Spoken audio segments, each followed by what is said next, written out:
'Tis I, Mimir, from God of War 4 and God of War Ragnarok.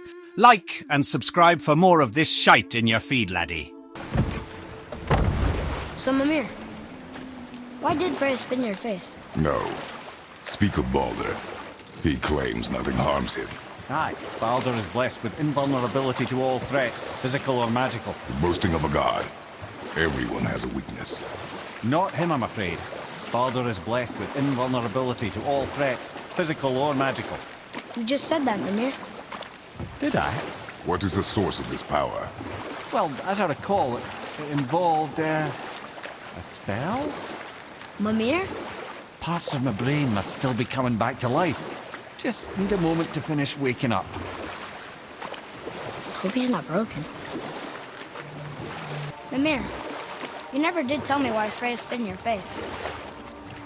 Well, she blames me in large measure for her present circumstances, and not totally without reason. It all goes back to the long war between the Aesir and Vanir. Prior to that, wars for the Aesir were easily won, but the Vanir had proved their equal and exacted devastating damage. Both sides suffered tremendous losses, and for many of us, quite frankly, war was simply no fun anymore, but a rather senseless waste of precious life. Wouldn't you agree, brother? Precisely. Enough was enough. And at last, Odin's most brilliant advisor became determined to find a more enlightened path. He set about to broker a peace between the gods. It took some convincing, but ultimately Odin was persuaded to marry his deadliest enemy, a certain Vanir goddess, legendary not only for her fertile beauty, but her genius at the very Vanir magic that Odin had long aspired to master. Freya married Odin? What was in it for her? It was a sacrifice to protect her people, a selfless act of love. Truly, she deserves better than she got. But of course, there's more to that story. I can't believe Odin and Freya were ever married. Love and hate are more closely intertwined than you might imagine. For instance, Odin hates the giants and they him. But Thor's own mother was the giantess Fjorgun, one of Odin's great loves. So Thor's half god and half giant? Weird.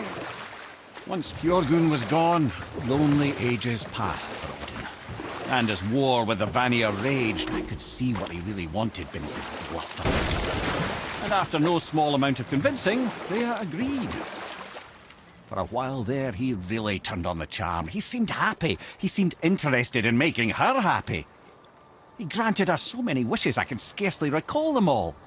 The peace held, and I truly believed all had worked out better than I could have planned.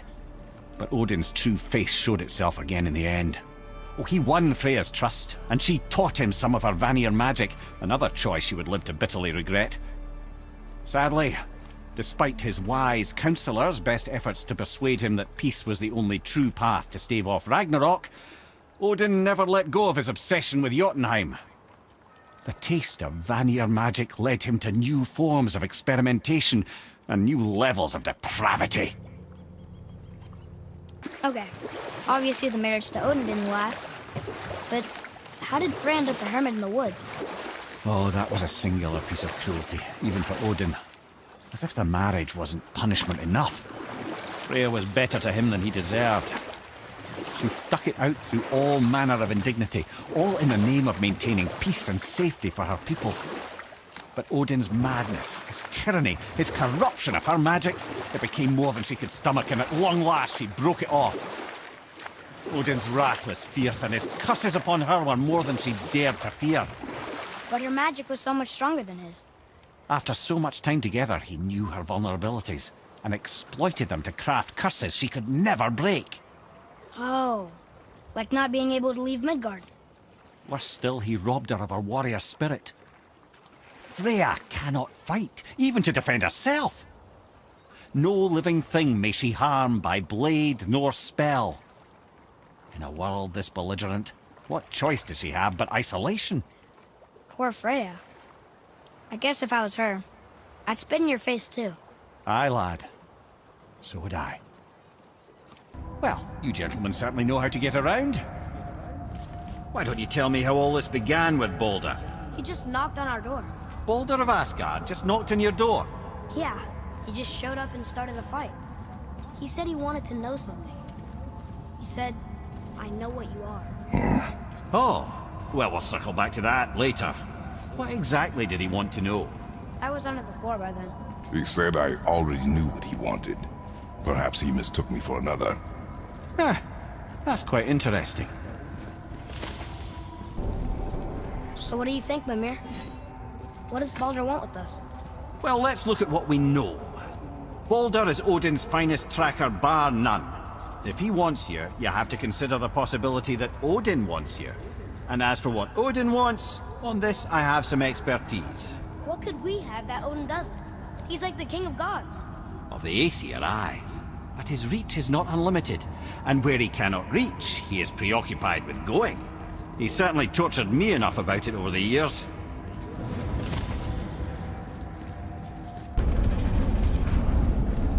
Now, Head, why did you not tell us Baldur is the son of Freya? He is! It's shocking every time I hear it, and yet obviously I know it. When I think about Baldur and Freya... Mimir? Yes, lad? Freya. How's that, brother? Head, tell me Baldur's vulnerability. Baldur is blessed with invulnerability to all threats, physical or magical. Wait, what is happening? He is bewitched not to speak of what he knows. I am? I am! Oh, that's it precisely. I wonder how long that's been so. Since she had my head at her mercy, or back when I figured out Baldur's weakness. Mimir! Yes, lad? You just said you figured out Baldur's weakness. Did I? But Baldur is blessed with invulnerability to all threats, physical or magical. Enough. This means there is a way. If he troubles us again, we will find it. I'm confused. I always heard that Baldur's mother was Frigg. Aye, Frigg. Well, that's more of a pet name, you see. It means beloved, something Odin called Freya after they wed. Out of affection at first, or so I like to believe. As things turned sour, it became a way to manipulate the truth. How so? Odin didn't want Freya, a Vanir goddess, getting credit for anything in Asgard. So anything worthy she accomplished was attributed to Frigg. Like being Baldur's mother. That's right! Freya was Baldur's mother all along. So, Odin wants to go where he can't reach. Are you saying he's trying to get to Jotunheim too? Aye, it ranks among his foremost obsessions. But that doesn't make any sense, Mimir. Oh? When did I stop making sense? You're saying Baldur tracked us down to find the way to Jotunheim. But that was before we knew Jotunheim is where we needed to go. That's crazy. Except for one thing. You are headed for Jotunheim, so he was right. I'm so confused. Well then, clearly you've been listening. Okay. Tell me again how Odin knew we were going to Jotunheim before we did. Odin is extremely clever, you see. Nearly as clever as he thinks he is. And he's a collector of prophecies. If it's about the future, he adds it to his collection. Helps him style himself as all-seeing and all-knowing.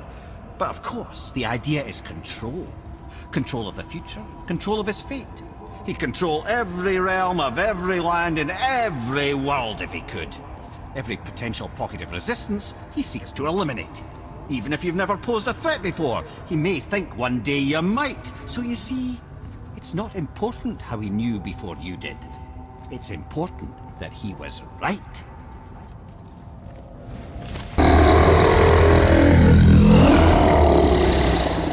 He knows the pain of your loss.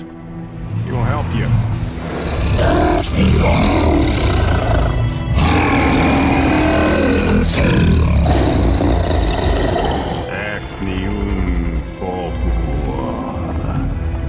Curious. What is it? Oh, nothing to be concerned about. Mimir, what else did the serpent tell you when you spoke? Kinda sounded important. I'm sure it's nothing. He just said the boy seemed familiar to him. Me? That's impossible. Oh, I quite agree. Unless, perhaps, he refers to something yet to be. It is said that when Jormungandr and Thor battle at Ragnarok, their clash so violently shakes the Tree of Life that it splinters, casting the serpent backward through time, even before his own birth. What? That is madness. Well, I did say not to concern yourself. Mimir, do you know why there are no more giants left in Midgard? I mean, not counting the serpent from the future. Well, they did not take me into their confidence about that, Odin's convictions to the contrary. But I know this. If I'd spent the better part of 60 winters seeing my best and brightest cut down by Thor and that damn hammer, I might very well go home to lick my wounds. Too bad. I was fond of every giant I ever met. So that's why they destroyed the bridges to Jotunheim. So the Aesir couldn't follow. Is that why there's no tower in the lake? I doubt it's a coincidence. So you think when we get to Jotunheim, we might find giants there? Anything's possible. Why is Odin so desperate to find a way into Jotunheim anyway? He's convinced the giants hold the key to changing his fate when Ragnarok comes. They are the Aesir's oldest enemies, after all, and it's their army that's supposed to do him in the end. But more than that, he covets their gifts of prophecy. He wants to know what they know and see what they see. So much suffering could have been avoided if his insatiable curiosity was not so much stronger than his wisdom. What do you mean? Ah, remind me to tell you why they call him the Lord of the Hanged. So why do they call Odin the Lord of the Hanged? That refers to a modest example of Odin's thirst for knowledge. The time he spent 9 days a dead man. Hung himself by the neck from Yggdrasil's branches, put his spear through his own side and bled down into the Well of Destiny. He roamed the realms of the dead and plundered the world tree of its secrets, until I think quite rightly it got fed up with him and sent him back to the land of the living. Did I not mention he was barking mad? Here's something I can't figure out. Odin wants to prevent Ragnarok, but the serpent's already been there and seen it. So hasn't he already failed? Fate's a tricky thing, lad. And Odin's just arrogant enough to think he can get the best of it. Fate is another lie told by the gods. Nothing is written that cannot be unwritten. On that, brother, you and the All-Father may just agree. Even if he can't prevent Ragnarok, he still hopes to learn enough details to influence the outcome. Remind me later to tell you about the wolves. You're familiar with the tale of Skoll and Hoti, bringers of day and night? Oh yeah, the wolf giants. Aye. They were born of the archwolf Hrothwitnir, a great nemesis of the Aesir gods. Odin captured them as pups and kept them in the kennels of Asgard to hold his foe at bay. But when the sun and moon grew mutinous and stood still, Odin put Skoll and Hoti to use. With his ancient magics, he cast the wolves to the heavens, and they began their chase. And long shall they chase, but not endlessly. For it is foretold that someday Skoll and Hoti will catch and devour their prey. And that day shall be Ragnarok, the twilight of the gods. But Ragnarok is supposed to be Odin's doom, isn't it? Why would he set the wolves loose if it fulfills the prophecy? Precisely the question, lad. It's always about control. The wolves determine when Ragnarok begins, and now he controls the wolves. A battle fought on his timetable is a battle he better stands to win. Mimir, why did you work for Odin if he's so horrible? It's my career! And if you mean to make your career as a counselor to kings, he can't very well rule out petty maniacs. Available positions are scarce enough. My first master was a cruel piece of work as well, but I learned through him the enduring power of wit, which served me well with kings and gods alike. I couldn't have been much older than you when I started. A fairy king's errand boy and unofficial jester. By night, my mates and I had the run of the forest. Good fellows they called us, knavish sprites to the last. We'd get up to all manner of mischief, making fools of the local mortals. But as long as our lord was kept amused, we were spared the consequences. Oh. Then one day he was not amused, and I saw fit to move on. Thankfully, the ages and roads travelled since then have turned me from that merry wanderer into the paragon of virtue you see before you today. Mimir, how'd you come to be in these lands? Lad, there comes a time in every man's life when he changes his name and heads north to make a new start. If you live long enough to do this many times over, you might end up as far north as this place. By the time I arrived, I already knew Odin by his reputation, and so I set to demonstrate my worth by coming to him with something I knew he'd value. A mystic well of knowledge. Or rather, I should say, a well of water laced with enough mystic mushrooms to make a god see visions. Oh, he was rightly impressed. Can't say for sure what he saw that led him to try gouging out his own eyes, but I managed to restrain him before he finished the job. Then I persuaded him it has been his sacrifice made for an even higher form of sight to be bestowed. Blah, de blah, de blah, de blah. I used to think he never caught on, but the day he took my eye, I realized he had never been fooled. He knew I'd outwitted him, called the lesson wisdom, and hired me to make sure from then on I was on his side. And for a long, long time I truly was. Doesn't mean he didn't hold a grudge. Mimir, I still don't get why you ever wanted to work for Odin. Back then, I was young enough to still be ambitious. The Aesir gods were as powerful a force as I'd come across, but they clearly lacked for strategy, focus, and sage counsel. All this could I faithfully provide.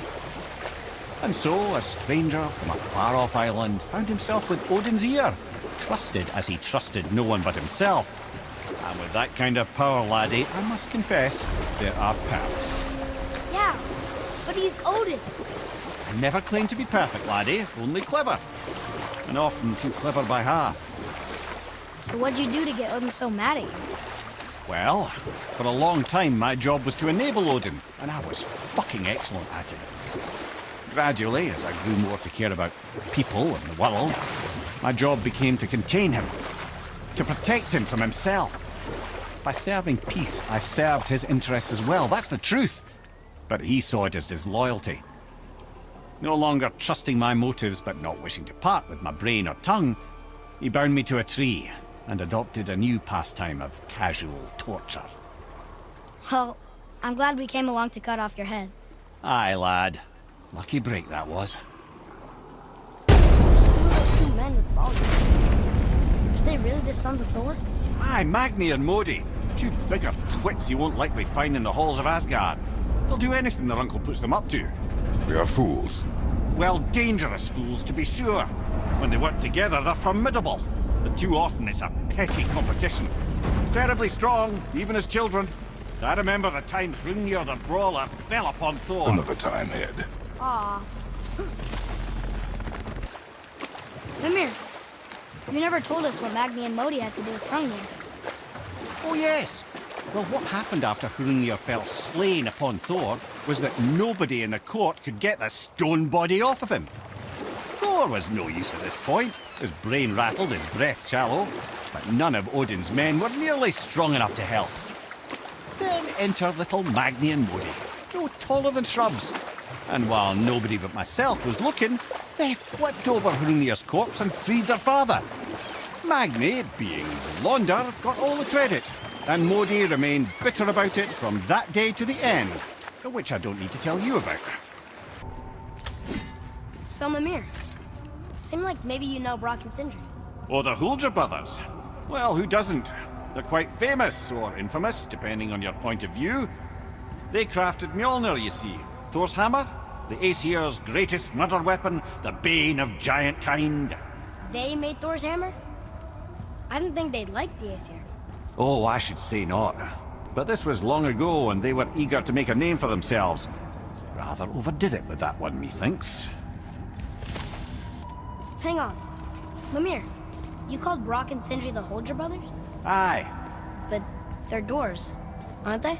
Aye. And Huldra are sprites of the forest. Aye.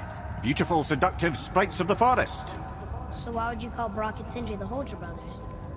Oh, well, I now realize this would be a wholly inappropriate story for young and innocent ears. Whatever. Hey, if I'm a god, maybe I can fly. No, no! Gods too must stay on the path, I promise you. Look, don't be mad, but I've seen those blades of yours before. They were under the house, when I was hiding. Is that why you never let me down there? Where did they come from? They are my burden, from a life that is behind me. Well, they're in my life too now. And I'd like to hear that story. Those days are dead. To relive them is needless. How can it be needless if it's the truth? One day, you will understand. I'll take your word for it. Mimir, you have Bifrost crystals in your eyes. A loving gift from the giants. Since I used to do so much traveling between realms, they thought it would be more convenient for me than having a crystal I could lose. Did it hurt? No, because I wisely fortified myself with 16 cups of Billow Maiden's ale. I got so inebriated, I tried convincing the giants to put them in my nipples instead. Almost talked them into it too. Can you imagine? Mimir of the Bifrost Keats. Ah, those were the days. Ew. Okay, I'll stop now. Another one here. This one's called Surtur. Must be a fire giant. Aye, the first and original. He makes a flaming sword. A weapon of legend. He fights Thor and Odin. But is that the past or the future? That may be a matter of perspective. Mimir, is there a story for the giant with the flaming sword? Stuart the Brave. Of course. We've spoken so much of frost giants. It's about time we instead met the most fiery giant of all. Back when Ymir first emerged from Ginnungagap, it was Stuart who followed next. He came from Muspelheim, the fire realm, bringing heat to the young cosmos, conjuring the sun from his primordial flame. But let's come back to that flaming sword, shall we? Stuart the Brave forged his sword of flame for one purpose alone: to burn down Asgard when Ragnarok comes at last. His destiny is to fall in the hands of Thor and Odin, but in so doing, strike the blow that leaves their realm in ash and ruin. And from that destruction, the world can be born anew. Until then, alone he waits in Muspelheim, never sleeping, ever honing his fiery blade. Brave, generous Surt, who knows he lives but to his doom. All because he chooses to serve a grand cycle so much bigger than himself. To truly embrace your purpose and the patience and sacrifice it demands is to ensure your day will come. Do you think we'll be there when that day comes? I've seen enough of war between the gods, but you, little brother, who can say? Here, boy. Another one. It says his name is Hrungnir. Mother told me about him. A giant warrior made of stone. Looks like he was in a pretty big battle. Odin's there, Thor, even the World Serpent. Oh, Thor must have smashed his head apart. See? But look, Hrungnir's body squished him. Idiot. Ed, you are full of stories. When will you tell one that entertains? I beg your pardon? He just insulted you. Yeah, I got that. So you want a corker, do you? Very well, my brothers. I'll tell you the story of Hrungnir, the brawler. The real story. There was a huge battle, right? His shrine had him in the middle, fighting off Aesir. A pretty story, but no. Hrungnir, you see, was born with neither head nor heart, so the giants had to complete him with stone.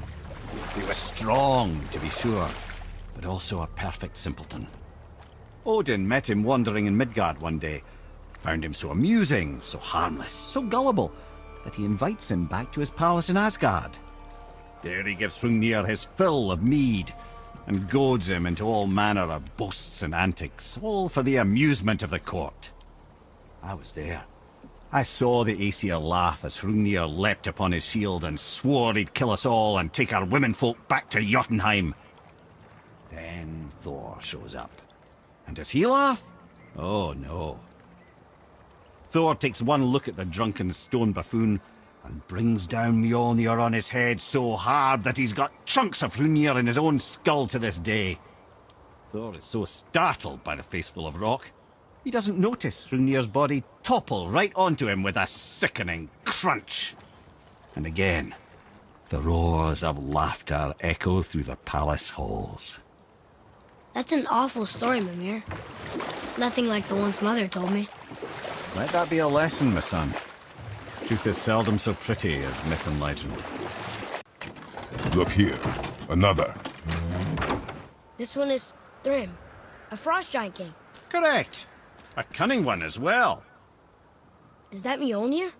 Did he steal Thor's hammer? Aye, for a time. A lot of these seem to end with Thor killing them. Imagine that.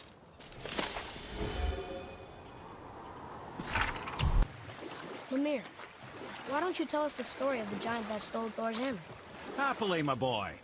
It involves your friend Freya, too, though I don't expect it's one she'd enjoy being reminded of. The giant was called Thrym, and he proved cunning enough to make off with Mjolnir while the Thunder Lummox slept. Sadly for Thrym, he didn't always think with his brain.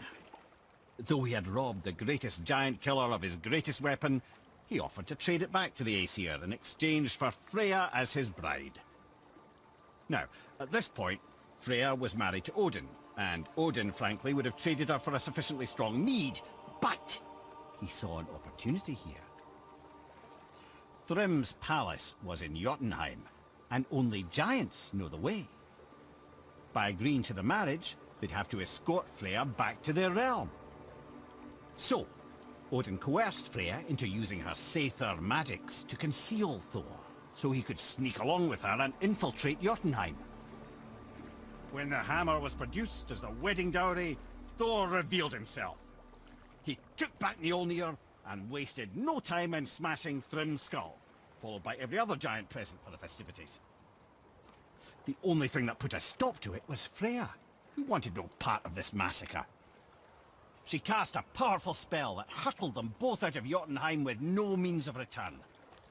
Odin was livid, hoping that Thor's foothold in Jotunheim would become his own.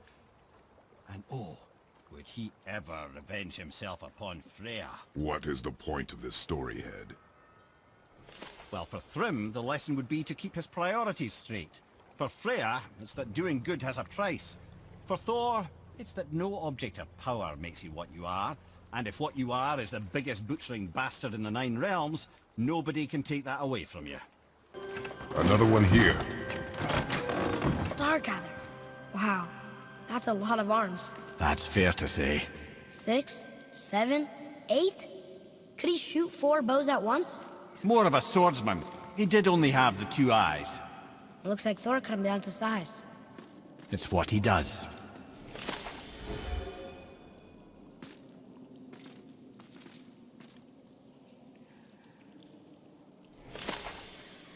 Okay. What about the giant with 8 arms? Starkath the Mighty, he was called. If the giants ever had anything so organized as an army, Starkath would have been their general. An opinion, in retrospect, I should have kept to myself. But no, as Odin's advisor, I kept him advised. And having bent his will towards Starkath's doom, there was no dissuading him. But even Thor wasn't stupid enough to take on Starkath on his own. No. Instead, the Aesir set forth slanders upon Starkath's name, branding him throughout the realms as a monster to be feared. They said he abducted an elf queen who killed herself rather than be ravished by the giant. Lies, of course, but you're too young for her story. In the end, even the Vanir gods and the armies of Midgard were roused to the cause.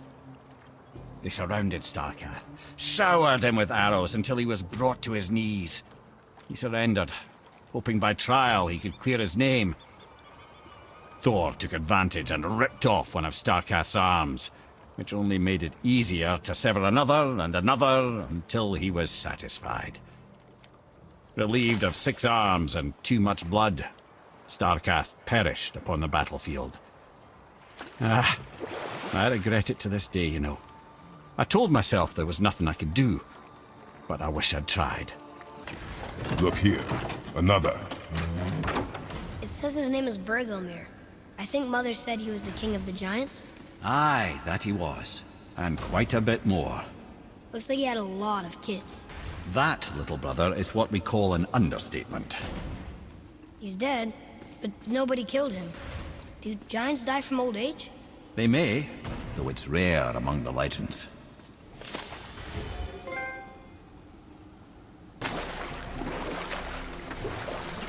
If I'm not mistaken, we've yet to discuss the tale of the giant Bergelmir. Oh yeah, I remember his shrine.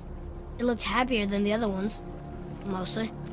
It begins in an ocean of blood. Finally, a story worth hearing. If you remember, Ymir, the first giant, was fatally stabbed by Odin. It's in his blood our story starts. Ymir's magical guts poured out in a torrent so violent it threatened to flood all of creation. The Jotnar were unprepared, as the very last of them were washed away in the endless tide. Not just Ymir, but all of giant kind faced extinction. And so would Odin's victory have been complete.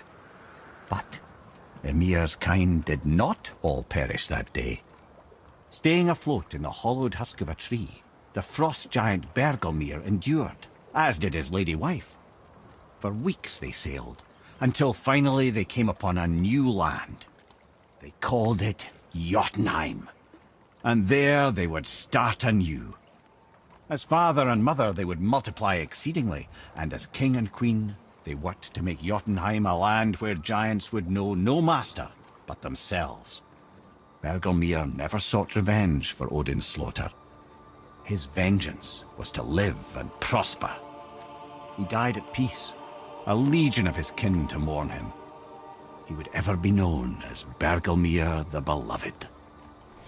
Bergelmir the Beloved. Huh. I've never heard a story end that way. Not a true one, anyway. Few do, laddie.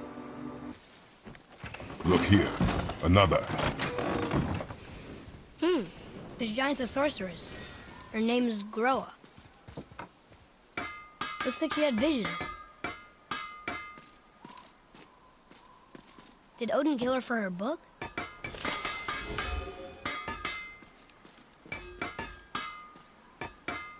Mimir, there was a shrine about a giant lady with lots of books and visions. Ah, that would be Groa, the Knowledge Keeper. She was a gifted sorceress who gathered every tome of arcane wisdom she could find in the realms, all in the hopes of augmenting her powers of prophecy, that she might find her lost husband, Aurvandil. But it was not her husband she would glimpse in her visions, for it was Groa, seeing longer and farther than any before or since, who witnessed Ragnarok, the end and the beginning. When Odin caught word of her ultimate prophecy, he maneuvered to obtain her knowledge and hoard it for himself. Groa knew Odin as a long-time patron of her services, and so she welcomed him into her library as a friend. What she did not know is that Odin himself was behind her husband's disappearance, having used his enchantments to conceal his death at Thor's hands from her sight. Smiling, jealous Odin took her by the throat, and with his very hands he stole her library and her life for his own. I always knew Odin was bad. That's just... Ruthless, barbaric, heartless?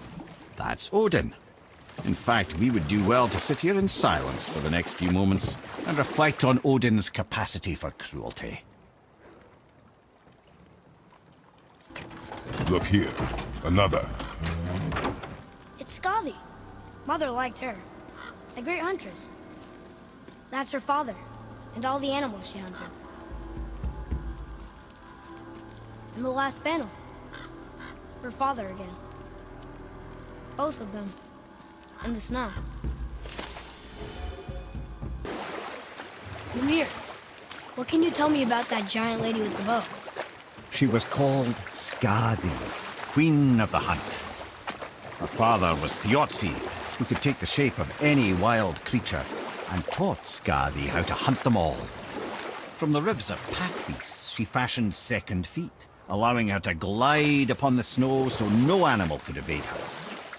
She became a huntress beyond compare, even to any god, Odin himself wanted her for his bride, believing she would bear him strong sons.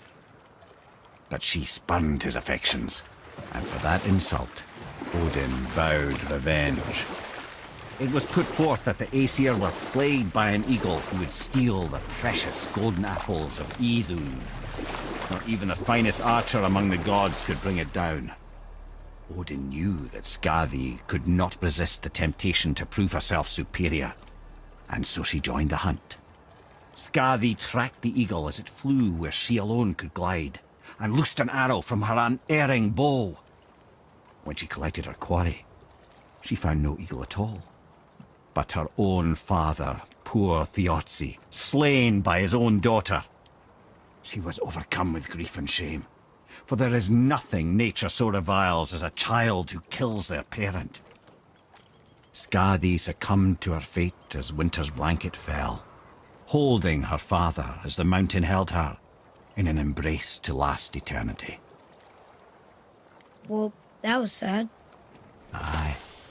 There aren't many happy endings for the giants, I'm afraid. Here, boy. Another one. This one's called Mimir. Mother tried to tell me this one, but I think I was too young. Are giants coming out of his armpits?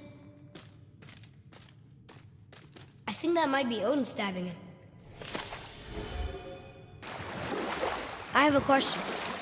If Mimir was the first giant, where did he come from? In the beginning, there was Ginnungagap, the Great Void.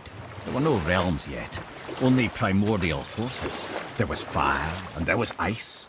And there in the void they met and produced... Water? more than water.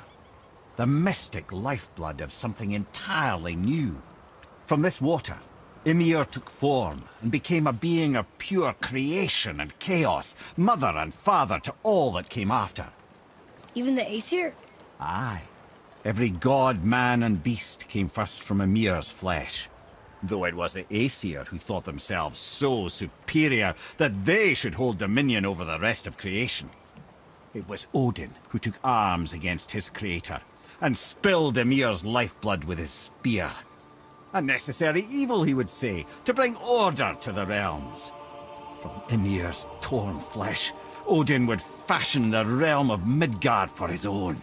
Called himself All-Father as if he was the creator and not the creator's destroyer. The small, covetous tyrant. Mimir? Huh? Oh, sorry, my boy. You know, I think it best we just end it there, actually.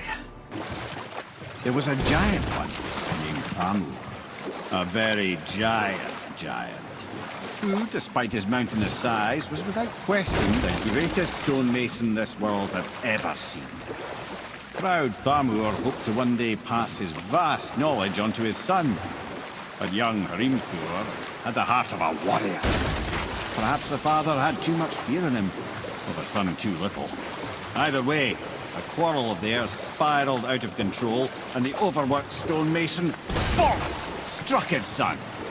Hrimthur ran off into the night.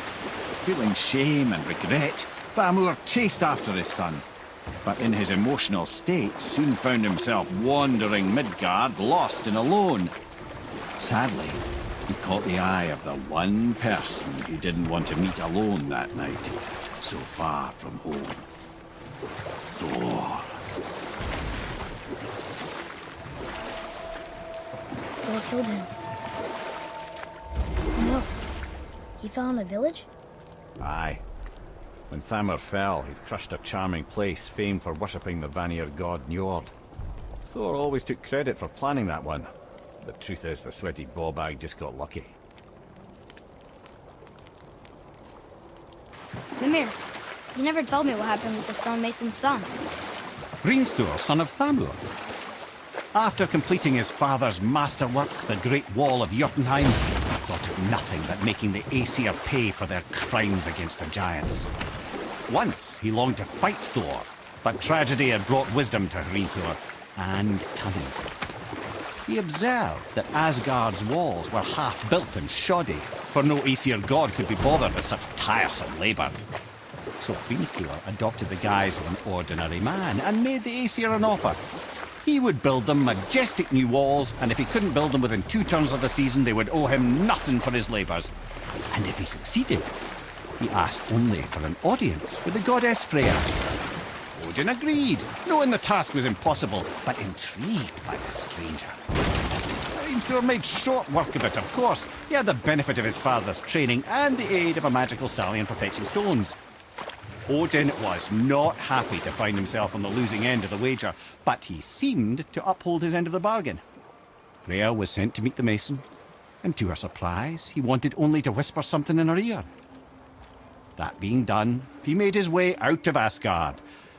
And when he found Thor awaiting him at the gates of Midgard, he knew he had been double-crossed. But he didn't care, because his plan was complete. It was? What did he say to Freya? Only she could say for certain, but I've had many moons to work it out. Hrimthur knew that Freya loathed the Aesir, despite her marriage to Odin, and I believe he gave her the secret to Asgard's defences. Some weakness he may have built in, structural or magical, which I expect will be exploited come Ragnarok when Surtur arrives to burn Asgard to ash.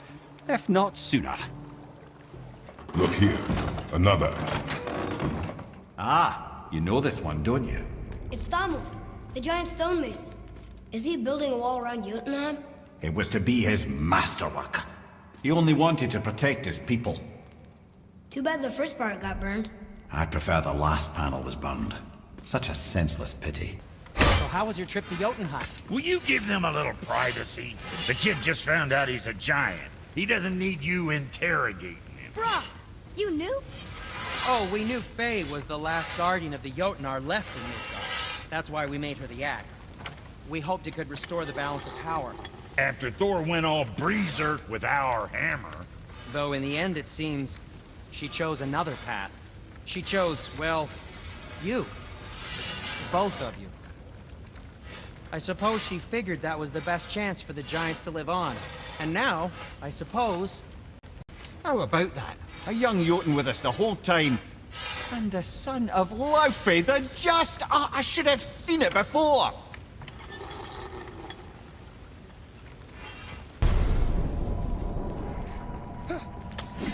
Mimir, what did you call Mother?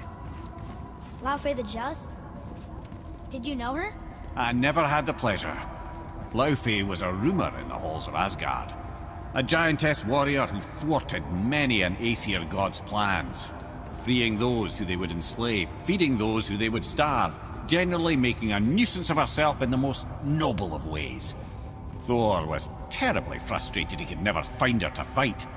Once my imprisonment began, I could only wonder what became of her, and who she would turn out to be. Yours is quite a singular lineage, lad.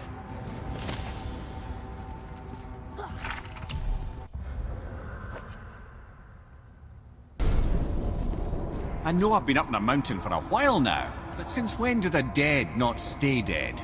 A little resurrection among friends is one thing, I can hardly complain. But it's as if hell itself is shambling into Midgard. Freya said the world was out of balance. That somebody meddled with forces. Oh, that's plain to see.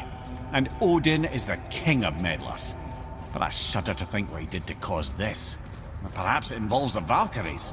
That'd be playing a dangerous game indeed.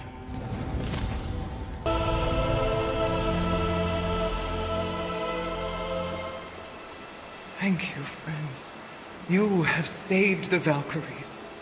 Sigrun, how did this happen? Mimir, is that you? You have been freed, but... Freedom comes at a price, milady. You speak truly.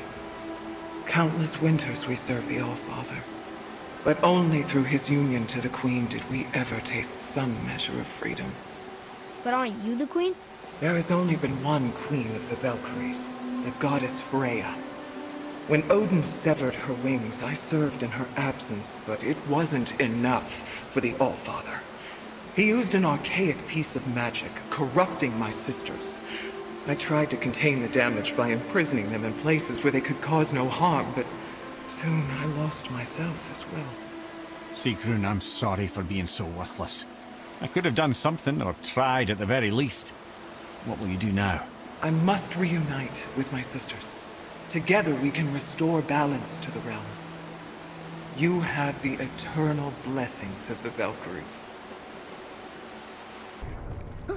Wait, so Freya is the Valkyrie Queen?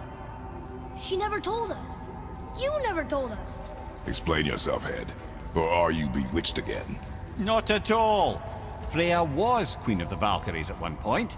Part of her marriage dowry included overseeing the Valkyries themselves. As a powerful Vanir goddess, they revered her. I never knew how much until now. Brothers, there's another thing I must let you know. From the time you were away in Jotunheim. Well, tell us then. It concerns Freya. She paid me a visit. What did you tell her? What little I know about where Odin may have kept her Valkyrie wings. Seems she's rather bent on reclaiming her warrior spirit. I'm afraid the cycle of vengeance may not be so easily broken. Mimir, how many stories have you told about Odin and Thor? And all the bad things they've done? Let's see how many we can remember. Seems like Father could use his memory refreshed. My memory of them requires no refreshment. They invaded our home. Yeah, but I'm talking about history. All the other people they've hurt. Let's see. Okay, there was Thamor, the stonemason. Aye. He quarreled with his son. Went into the night to find him. Found Thor instead. And there was Thamor's son, Hrimthur. Who built the walls of Asgard. And whispered something of importance to Freya before his betrayal and assassination. There was Groa, of course. The knowledge keeper and prophet of Ragnarok. Thor murdered her husband, and Odin covered it up before doing her in himself. You can't forget Ymir, the first giant. Odin carved him up to form the realms from his body, and let the torrent of his blood nearly drown every giant alive. What about the giants of Jotunheim? They all seemed dead when we finally made it there. That remains a mystery. Though admittedly, it sounds like the Aesir god's dream. What about Fjorgyn? Thor's mother was a giant, wasn't she? Indeed she was. The circumstances of her demise were murky at best, but not sure I can blame Odin for that one. He wasn't the same after. Oh, I know. There was Skavi, the queen of the hunt. Aye, she spurned Odin's affections, so he tricked her into killing her father. There was Starkather the Mighty, the Jotnar military leader. Slandered by Odin, tricked and murdered by Thor. And there was Thrym the Cunning, the giant king who stole Thor's hammer. Odin traded him Freya to get it back, then sent Thor in disguise to murder his entire court. Who else? Ah, Hrungnir the Brawler, the stone giant. Aye, mocked by Odin, murdered by Thor. Enough of this. But there's more. I do not care. War with Odin is not the answer. So not all dwarves can do that thing Brock and Sindri do, right? Where they just walk between realms and turn up somewhere else? Indeed, that's a rare skill. I gather one carefully cultivated by some secretive dwarven guild or other. Probably for the best. Them alone doing it is disconcerting enough. Mir, what's the deal with Odin's ravens? They can just transport him anywhere? Except for the realm between realms, thankfully. Why? Harder to find, thanks to dwarven enchantments and Yggdrasil's very own nature. Lucky us. Mimir, a little while ago you mentioned Odin's ravens. What's to stop him from using them to pop into existence and kidnap anybody he wants? Consent. The only way to travel by Odin's ravens is by your own choice. Oh, it's not so bad then. I wanted to ask you something about your blades. The ones from your homeland. What of them? Why don't you just throw them away? I see the way you look at them sometimes. Like you're... I don't know. Like you hate them. Even hateful things have their uses. Besides, I tried. They came back.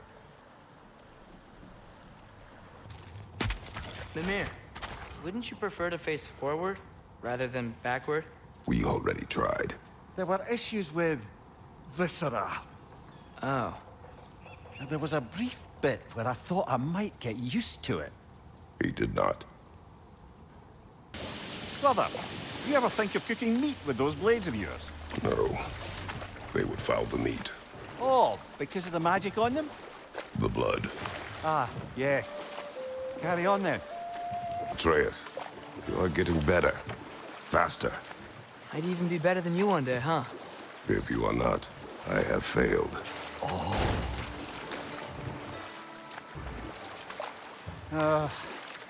What is it, Mimir? That's nothing, brother. Just... You ever have those moments where you wish you could go back? Rewrite your own past, make different decisions? Journeying through time is more trouble than it is worth. Ah, fair point. You're speaking metaphorically, right? No. Of course you're not. Father, what was Spartan training like? Unforgiving. Is that why you didn't train me like one? Did you not think I could handle it? I did not think you should have had to. Thanks. You know what? My face is itchy. I think my beard's coming in. Is it? Yeah, on my jawline. See? It's growing. Is it? That's not just dirt. It's not dirt.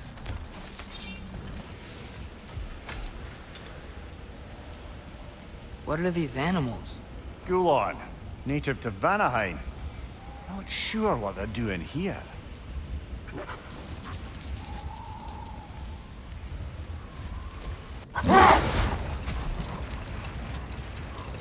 There's something I'm not sure I quite understand. In the Ragnarok prophecy Odin knows, all the realms get destroyed, including Asgard. In the version Groa kept secret, Asgard still falls. Wouldn't Odin have tried to prevent it either way? What difference did her lie really make? I think of it this way. When it comes to subverting prophecy, knowledge is power. Without the full picture and context, the finer details can lead you to tragically incorrect interpretations. Back in my homeland, I was privy to the operations of a certain coven of heath witches who were keen on destabilizing the government.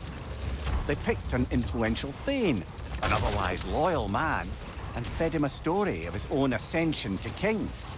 They dressed it up in enough details they knew would come to pass, so when they did, the Thane took it as confirmation. Next thing you know, he's helping matters along. He murders his king, sleeping under his own roof. Murders many he once called friends, too, thinking them fated to oppose him. Then, for a finishing touch, the witches revisit this usurper. With just a few details structured ever so misleadingly, they convinced the fool he was invulnerable to all threats. Physical or magical? Aye, but 'twas not so for him. All turned into a rather magnificent bloodbath as they go. The Thane ends up without his head and a name so cursed none dare speak it. All thanks to a subtly deceptive prophecy. You've really got to write these stories down one day, Mimir. Well, I try. Jaw tends to get sore, but thank you, lad. Father, can we build a lyre together? The instrument. Why? We hunt, we train. Those are the only two things you do to distract yourself. They are not distractions. Oh, of course not. I just thought it'd be nice to learn some music. You could teach me, and... No, it's stupid. Never mind. Why do you yawn? Force of habit, I suppose, since I don't sleep anymore. Although, it's far more confounding that I'm the tired one. I've seen you stay awake for days at a time without so much as a drooping eyelid. Not even a nap. Gods do not nap. Oh, tell that to Thor. Hey, Mimir. Between me and Tyr, who'd ever guess I was the giant, huh? Ha, indeed, lad. Mimir, do you understand these poems? Oh, there's always meaning if you look hard enough, brother. It's all in what you bring to it.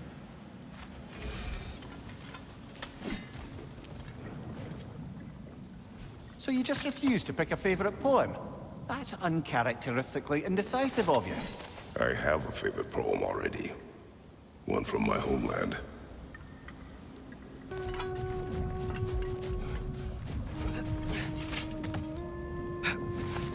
Come on, brother. Let's have it. You mentioned you had a favorite poem from your homeland. What was it about? A cunning general. A war overthrow they didn't love. I believe I've heard of this one. Did it involve a horse that was not as it appeared? Yes, but that is not what happened. Oh, it's based on truth then. And you were there. Yes. Claire, when will I look like you? In what way? Like, bigger. When do I get muscles like yours? When you work for them. But Baldur was really strong, and he didn't have any muscles. My strength does not come from my body, but both are honed by discipline. What's that mean? Means you've got the strength of a god no matter what, lad. But if you want the physique of one, you'd better start picking heavy things up and putting them back down. Brother, in my travels, I heard of a great battle in your homeland, at a place called the Gates of Fire. The Hot Gates. You were there? No. Is that regret in your voice? I did regret not dying there for many years, but no longer. Did I ever tell the two of you how I made a small fortune in Asgard? Once, Baldur arranged for every archer in the city to open fire on him. We took bets on how many arrows could be lodged in his body until the sheer weight of them made him fall down. Ha! That's awful. Oh, no. He was laughing the whole time. And mine was the closest guess. 446 arrows exactly. That's horrible. You better not tell that story in front of Freya. Yes, lad, because I've suddenly taken leave of my senses. Just saying. Sort of a harp. I can play beautifully, you know.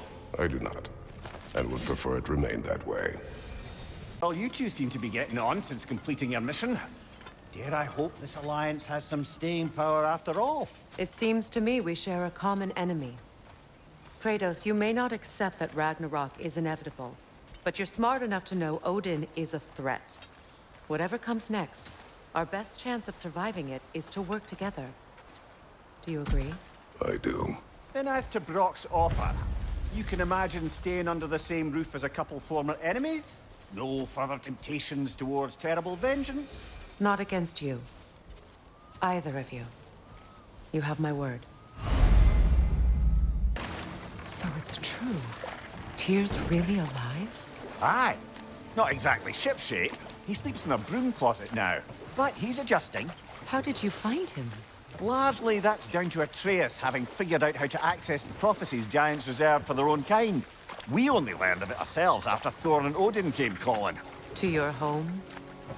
Is it still standing? Barely. But all the violence was seemingly just a distraction to let Odin have a private word with Atreus. Odin was alone with your son? Did he tell you what they spoke of? Yes. He said that Odin invited him to Asgard to help him find his answers. The answers he's rushing into fate in search of. That's troubling. Well, if you're ready to talk to him, the Mystic Gateway is ahead. If not, I have some unfinished business up this river I could use your help with. Or we can follow up on that elven sanctum out in Alfheim's desert. What is your unfinished business? I left something behind, near the falls. Your wedding site. Now why do you want to be going back there? To be free of the bonds of my marriage. And to Asgard. I think you severed that a long time ago. Not completely. Not enough. Guide us. My people settled this river many ages ago. Thousands traveled it on pilgrimage to the shrine of worship. But then the Aesir came. This is all that's left. Freya, something your brother said. The Aesir burned him. Yes. We weren't yet at war, but relations with the Vanir and Aesir had been hostile for ages. Freyr got it into his head that he could improve relations by sharing our magic with them. Vanir techniques for bountiful harvests, enough to feed their whole population. Getting set on fire was the thanks he got. That's true. The Aesir were too undisciplined and impatient for the subtlety of Vanir spellcraft. So when things went wrong, they blamed their teacher. So Freya was a guest when Odin burned him. Not exactly. Odin didn't mind locking Freyr up. He saw the potential of the magic and wanted to know more than how to improve crop yields. It was a mob of lesser Aesir, bitter and short-sighted, who tied him up and lit him aflame as punishment for the sabotage they imagined him guilty of. Obviously, he survived. In fact, he used the opportunity to escape. But such an affront made war inevitable. Freyr certainly wasn't the same after that. At least for a while. His carefree ways were replaced with nightmares, paranoia, and lashing out. It doesn't excuse what he said at my wedding, but I do understand where his anger came from. Well, lady, I was curious about some of the flora we'd encountered on our travels. And you will remain curious. It's not my job to teach you everything, Mimir. Look, I was just asking. And you have been told. Oh, you can say that again. Hiya, Freya! How you doing? I'm fine. On that, madam, we are agreed. What? Oh. Oh, thank you? Anytime. Ha! Lunda, you ain't changed one damn bit. You know, I would have beaten you What? earlier, if Atreus hadn't been there. Perhaps. We could go again, find out for certain. I would rather not. I'll bet you wouldn't. Ugh. The closer we get, the more tightness grows in my chest. You're sure you want to continue? Confronting the past comes with a price. It must be done. I've lived with this pain far too long. If you can believe it. We were happy once. For a time, foolishly believed the peace would last. Perhaps that was my mistake. All I wanted was to protect my family. There is no shame in that. I failed, all the same. You know, an arrogant man once told me you can't change the past, only how it shapes you. I think he might be right. It's been a while since I've had a confidant. Would the god of few words lend me his ear now and again? As long as I am needed.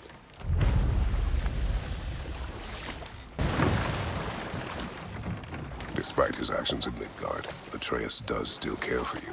I know. I raised a son, too. It may be hard to believe, but he was quite similar to Atreus at this age. He adored his father, always wanted to do right by him, and was constantly frustrated that no matter what he did, he never could seem to get his approval. He confided in me a lot, sought the comfort his father withheld. I wonder if your son could benefit from that, too. He has befriended the other dwarf. The blue one's brother. Oh. Well, if Sindri has that covered, I suppose there's no need for me in his life anymore, is there? That is not what I meant. That was sarcasm. Mimir, I never asked how it felt to lose your head. What would you have me say? That it tickled? Merely curious. If you wish to derive some satisfaction from my pain, I'm afraid you'll be disappointed. Kratos swung swift and true, didn't you, brother? I felt nary a scratch. Shame. Freya, there's something I've always wanted to ask. What was it Hrimthur whispered to you? Who? Hrimthur, the son of Thormur, the stonemason, who disguised himself and built Asgard's wall. Oh, yes. One of the many occasions Odin saw fit to involve me in a wager without my consent. I wish I could say that was the worst of his husbandly habits. What wager? I've told this story, brother. And now she may tell her own. There isn't that much to tell. I knew nothing of it at first, surely because Odin didn't expect to lose the bet.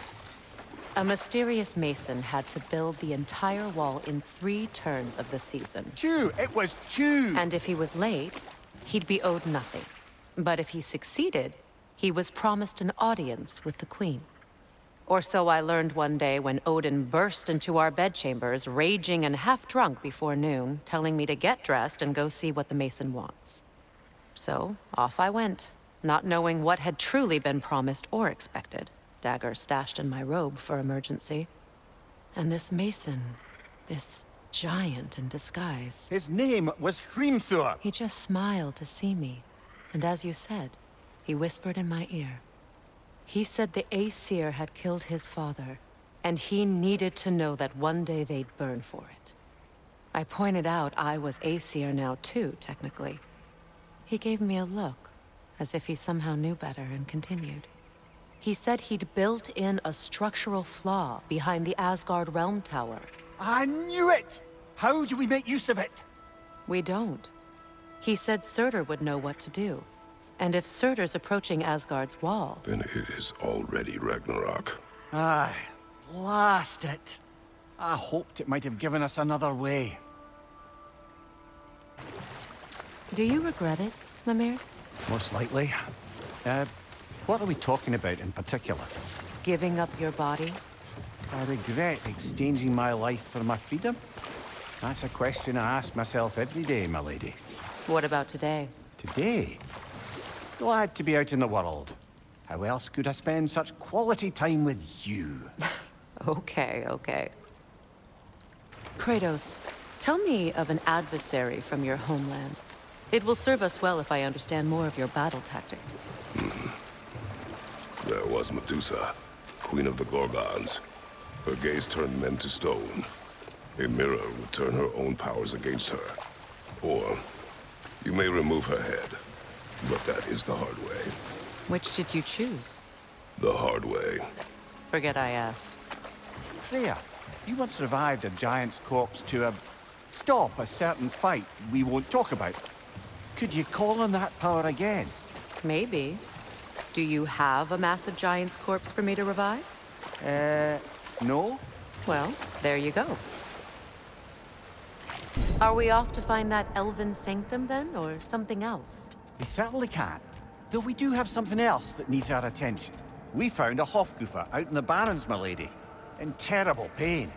We freed it, but there's another intern somewhere beneath the Forbidden Sands. A Hofgufa? I haven't seen one since I was a child. And what else? There's still that secret elven library in Alfheim. Lead the way. Freyr, I've always wondered, why was Freyr so revered here so quickly upon his first arrival? Well, to begin with, it wasn't his first arrival. Very few know this, but Freyr was one of the earliest visitors to Alfheim, back in the dawn of realm travel. Oh? Bit before my time. Do tell. We believed for a long time that all the giants had died in the flood, until one of them appeared in Vanaheim. Her name was Gerd, and she came offering to teach us the secrets of traveling between realms using Bifrost light. Freyr became immediately infatuated with her. He always yearned to wander, and along came someone who could truly show him how. So, wander they did, exploring the world tree from root to branch. But one day, it came time for Gerd to wander away. Freyr was heartbroken, and resolved himself to perform some great feat to win her back. He set his aim on the grandest of gestures. He intended to be the first to find the elusive source of Bifrost light. And he succeeded, although quite by accident. Freyr believed he navigated best while fortified by a potent blend of Vanir herbs. When he wandered, he wandered. And he managed to wander from the World Tree directly into the Lake of Souls. The elves have never seen anybody come out of the lake before, so it got some attention. Oh, that is bloody hilarious. I don't know whether he worked his charms at that point or they just assumed him to be a great deity. But of course, he hadn't made this journey in search of responsibility, so he didn't stick around long. Still, the legend of his manifestation was passed along through the ages. It even endured after the Great Division, remembered by light and dark elf alike. So when at last he returned, he was uniquely situated to gain the trust of both sides and help to create a truce. The problem was, both sides trusted only him. So the peace could only last as long as he stayed around to keep it. And with the long war dragging on without an end in sight, I suppose making any kind of peace was an irresistible notion for him. Even if it meant having to rule. Much of the sand has been cleared away, but another storm rages beyond that pass, which must mean... Another Hafgufa.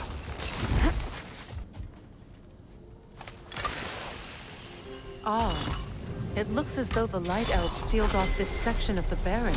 Why? Luckily for us, a very considerate goddess has enhanced our magic chisel, and we can unseal it. My, that is lucky. The Forbidden Sands lay beyond. Contested territory, according to Bela, and another storm to endure. I remember when Freyr and I traveled to this realm as children. The desert was healthy and full of life back then. I can't help but fear that era has ended for good and our efforts here are futile. It's a fair concern. Healing this land will take more than a pair of singing Hafgufa. But I have to believe, in the long run, we're doing right by Alfheim. I hope Freyr will appreciate our work here in the desert. I wonder if he knows how poorly this realm has fared in his absence. Aye. Hearing the Song of the Sands again is a rare privilege, even if it's only a solo act. Or a duet, once this Hafgufa is free. When I last came here with you and Atreus, I assumed the absence of Alfheim's light was an aberration. I didn't realize it was covered in hive matter. Aye. And as far as the Dark Elves are concerned, it's that light column in the center of the temple that's the aberration. Just look at how old some of these surfaces are. Far older than the light well, or even our trapped Hafgufa for that matter. That's quite the empathetic perspective, Mimir. Well, dangle from a burly god's backside for a few winters, and you'll find yourself looking for all sorts of new perspectives. Light Elves don't often travel underneath the Barrens, do they? Territory changes hands often in Alfheim, or so it appears. Big Veer did mention that these ruins have historical significance for the Light Elves. I assume they're only here to keep intruders out. Well, at least they tried. I hope freeing these Hafgufas will allow them to breed again. It was a dazzling display once. The skies of Alfheim filled with their song. I imagine it's the lack of fresh light that's caused this pair to grow abnormally large. No use in having babies if there's nothing for them to feed on. Trying to protect their children from a harsh world. I can relate. I wonder if these two comprehend the choice they face once free. What choice do you speak of? The life cycle of the Hafgufa. In order to breed, they must pass on their light to their children. And without light, they will die. I suppose that's all any of us can hope for in the end. That our death has purpose. That we can live on through our children. Well, given another chance, I know what choice I would make.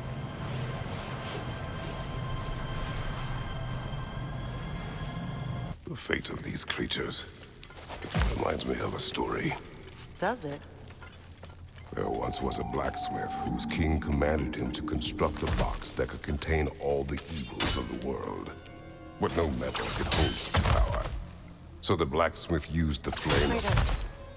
Is this a story meant to ease my grief? Perhaps it is just a story. A way to pass the time. I appreciate the sentiment, but... well, your stories... What about my stories? I wouldn't exactly call them a comfort. Fair. Mimir is the better storyteller. Now, don't sell yourself short, brother. You've come a long way from the days of laconic fables. It's okay. Finish your story, Kratos. The blacksmith's daughter was the key to unlocking the box. He died trying to protect her from those who would open it. Well, at least it's a relatable story.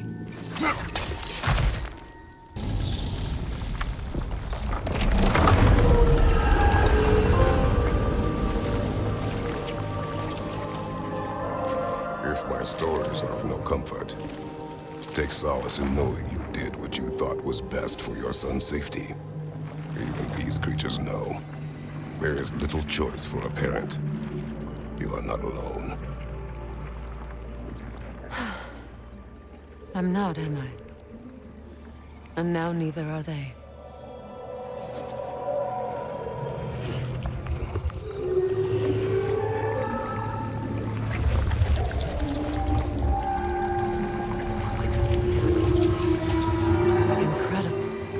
The Song of the Sands. Wow. Didn't know I could get misty. It's beautiful.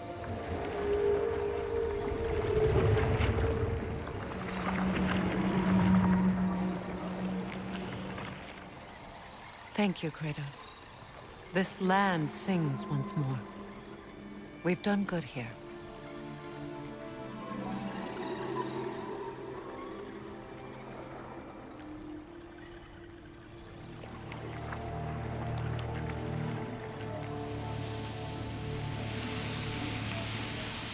No rush to leave yet, is there? Who knows what kind of adventures await us in our freshly lit barrens?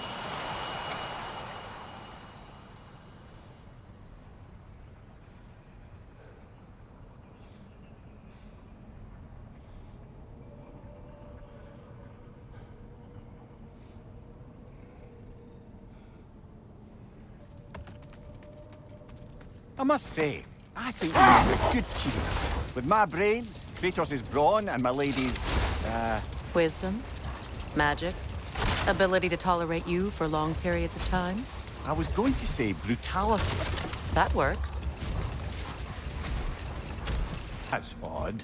The runes are dark. What purpose does all this serve, other than a testament to my brother's vanity?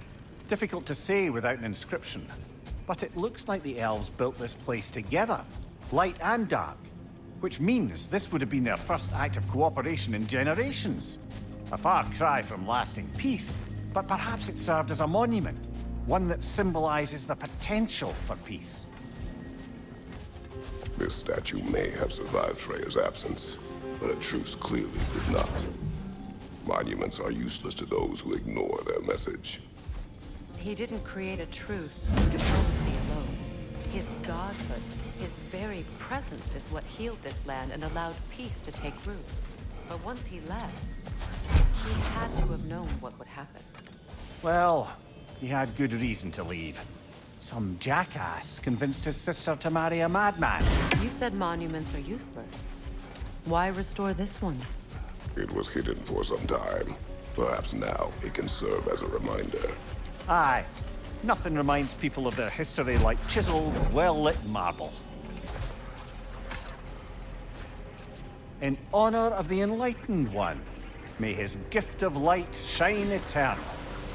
Ah, gift of light. Light from the crystals. It is in the sand now. Would you look at that? Freyr's gift endures after all.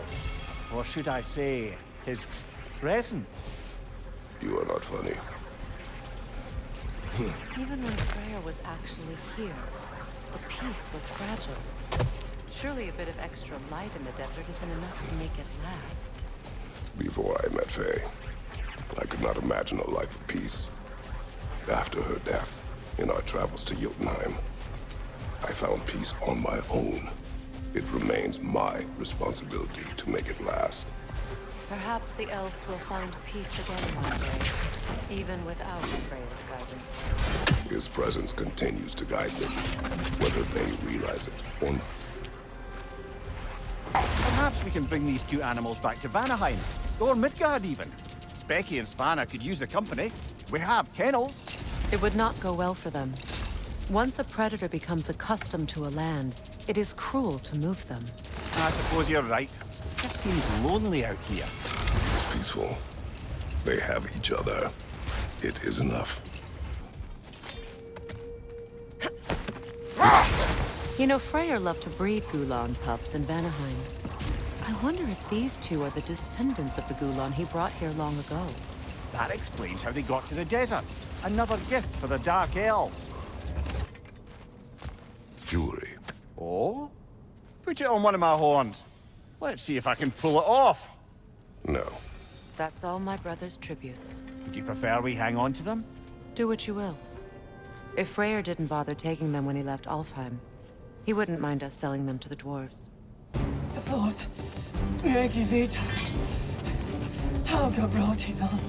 She thinks she's protecting them by hiding all this knowledge away. Our ally wishes to read this journal. We are taking the book.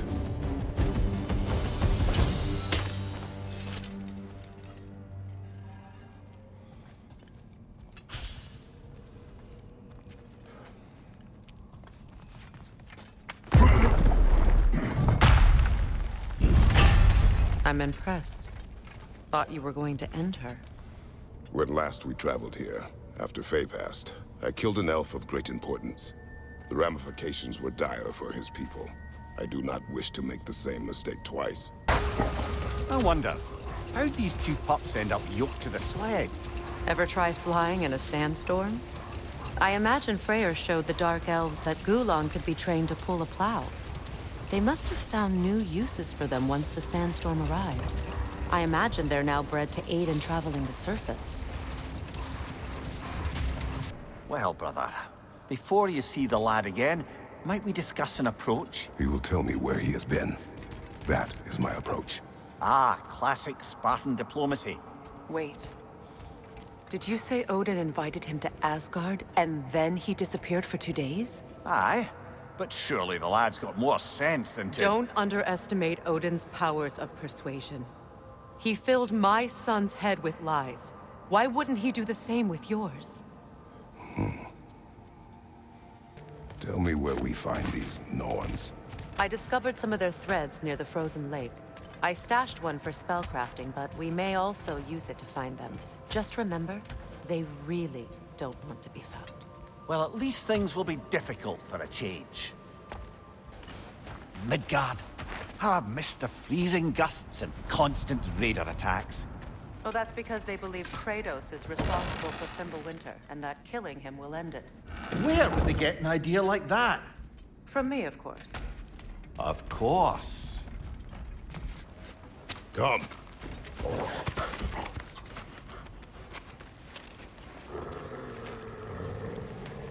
Quiet! She is a friend. Now. Better they get this from you.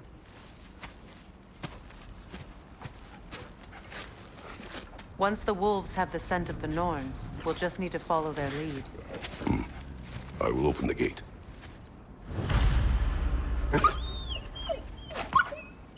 Stop whining. Their fur is matted. When did you last brush them? They are wolves. And matted fur leads to disease. Take care of them, and they'll take care of you. Brother, what exactly do you intend to ask the Norns? How I may find my son. Nothing more. You don't imagine it's a chance to clear up all this mess about prophecy? Perhaps get a second opinion on your alleged demise. You didn't tell me you had a death prophecy? When Atreus and I reached Jotunheim, we found a hidden mural. The Giants, Faye herself, had foreseen our entire journey long ago. Who we would meet, who we would fight. All of it, as it happened. But you aren't dead. That image was from a time yet to come. I see. You've never struck me as someone who fears death. That's not the problem, is it? No. Death can have me when it earns me.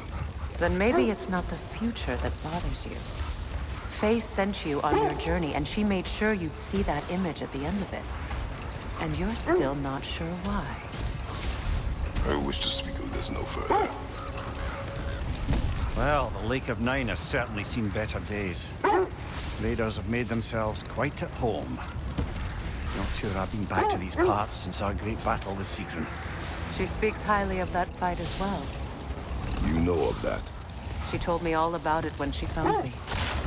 She believed you could be an ally. Long before I believed it. The Valkyrie Queen. An ally. I'm the Valkyrie Queen, as Sigrun was stubbornly determined to remind me. I should have guessed it was Sigrun helping you recover yourself. She's so loyal. Why? Clever. Oh, Doesn't take a love goddess to see where you're coming from. Mimir, have you encountered these Norns? Not personally. Freya's right. They have ways of discouraging visitation. Odin made his share of efforts. Wouldn't talk about what he found. Either he gave up, or he wanted to forget what he saw. Freya, you mind telling us what you experienced when you sought the Norns last time? To be honest, the details are hazy. Like waking up from a dream. Mainly, I remember that nothing could be done to change my son's fate. Which only made me more determined to try. Brother, what of your story? You faced the fates of your homeland, yeah? The legends I heard about the ghost of Sparta were surely exaggerated. Exaggerated? Oh, not in the brazen bloodshed righteous fury part. The part where it said you traveled back in time itself to win a battle once lost. It's strange credulity, obviously.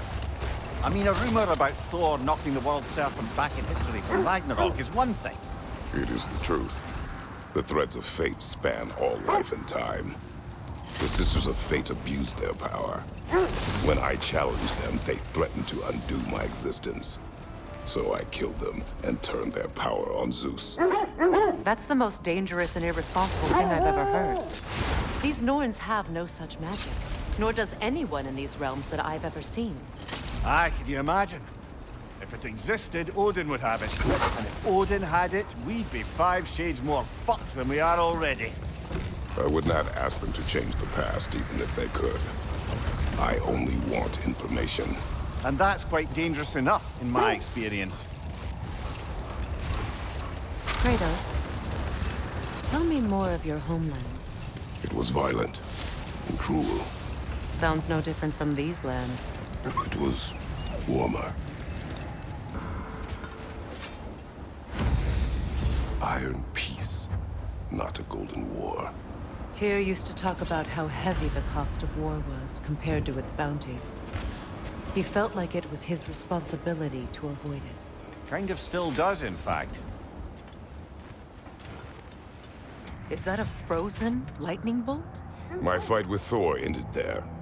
That's where you landed. No wonder there's bits of Tyr's statue all over the lake.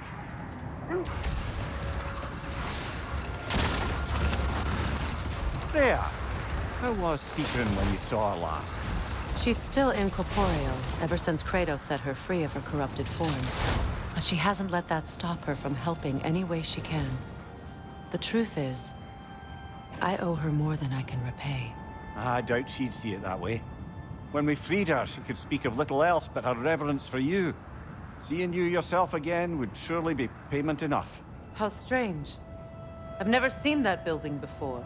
Aye, very strange indeed. Freya, you mentioned that Fimbulwinter had worn down some of Odin's curses, but you still needed help. Was it Sigrun who helped you recover your warrior spirit? Is that how Odin liked to refer to the curse that kept me from defending myself? Oh, I suppose that is where I heard it. Would you like to know how that curse really worked? What it did to me? What it cost me to finally break it? I'm no longer sure. That's correct. Well, Sigrun must have helped find your Valkyrie wings. Were they hidden in the place I guessed? They were not. But yes, she did. Argued all the while I should let my anger go, but helped me just the same. Freya, where is Sigrun now? Impossible to say.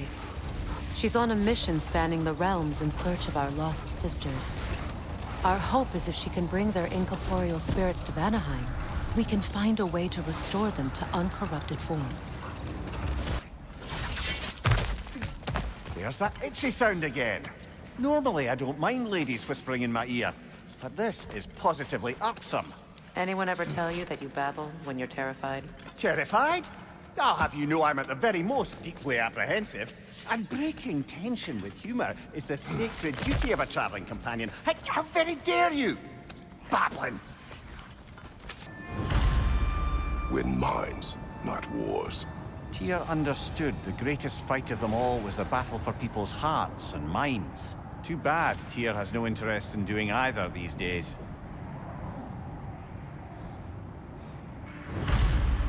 Wish for peace. Be ready for war. Oh, that's astute of the elves. Tyr never sought war, but he knew he had to be ready for it. Aye. Best be armed than not. Impressive-looking weapon, isn't it? It is big.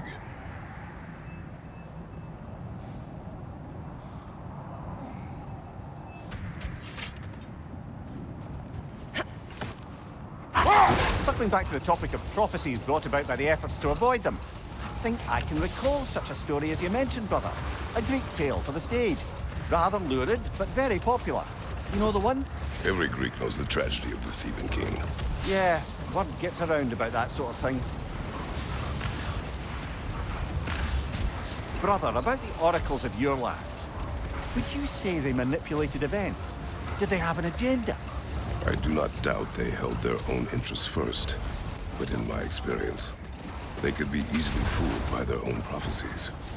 Would that be a specific experience, brother? Once, I sought the Oracle for a means to break my bondage to Ares. One priestess had visions that showed her Olympus would be brought to ruin by the god of war. Therefore, she helped me, intending to undermine Ares and protect her realm. She did not foresee that I would kill him and take his office. In the end, I proved her vision of doom correct. So the Oracle herself brought about the very future we hope to avoid. I suppose we're in fine company at that.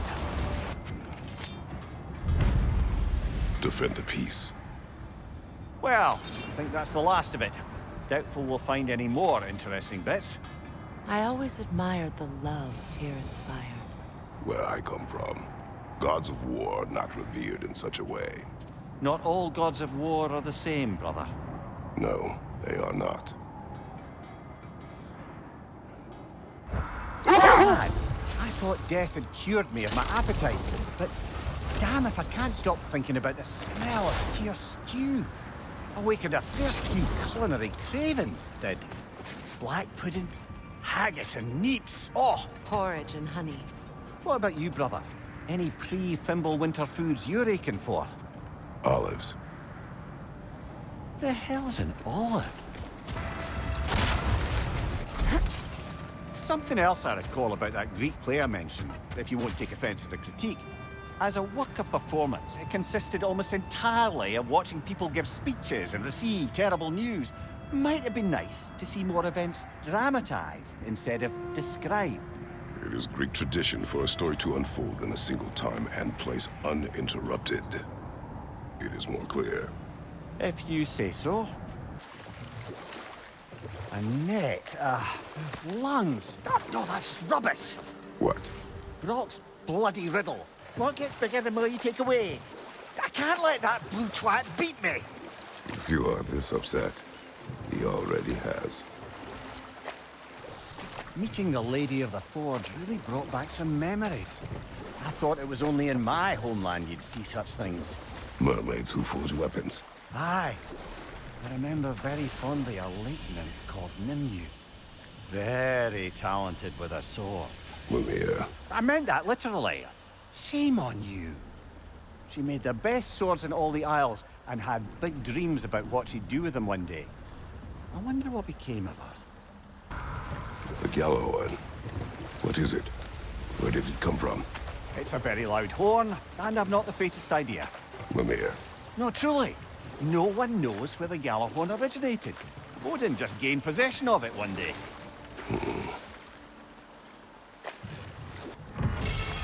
Mimir, the large dwarf statue we saw, who does it depict?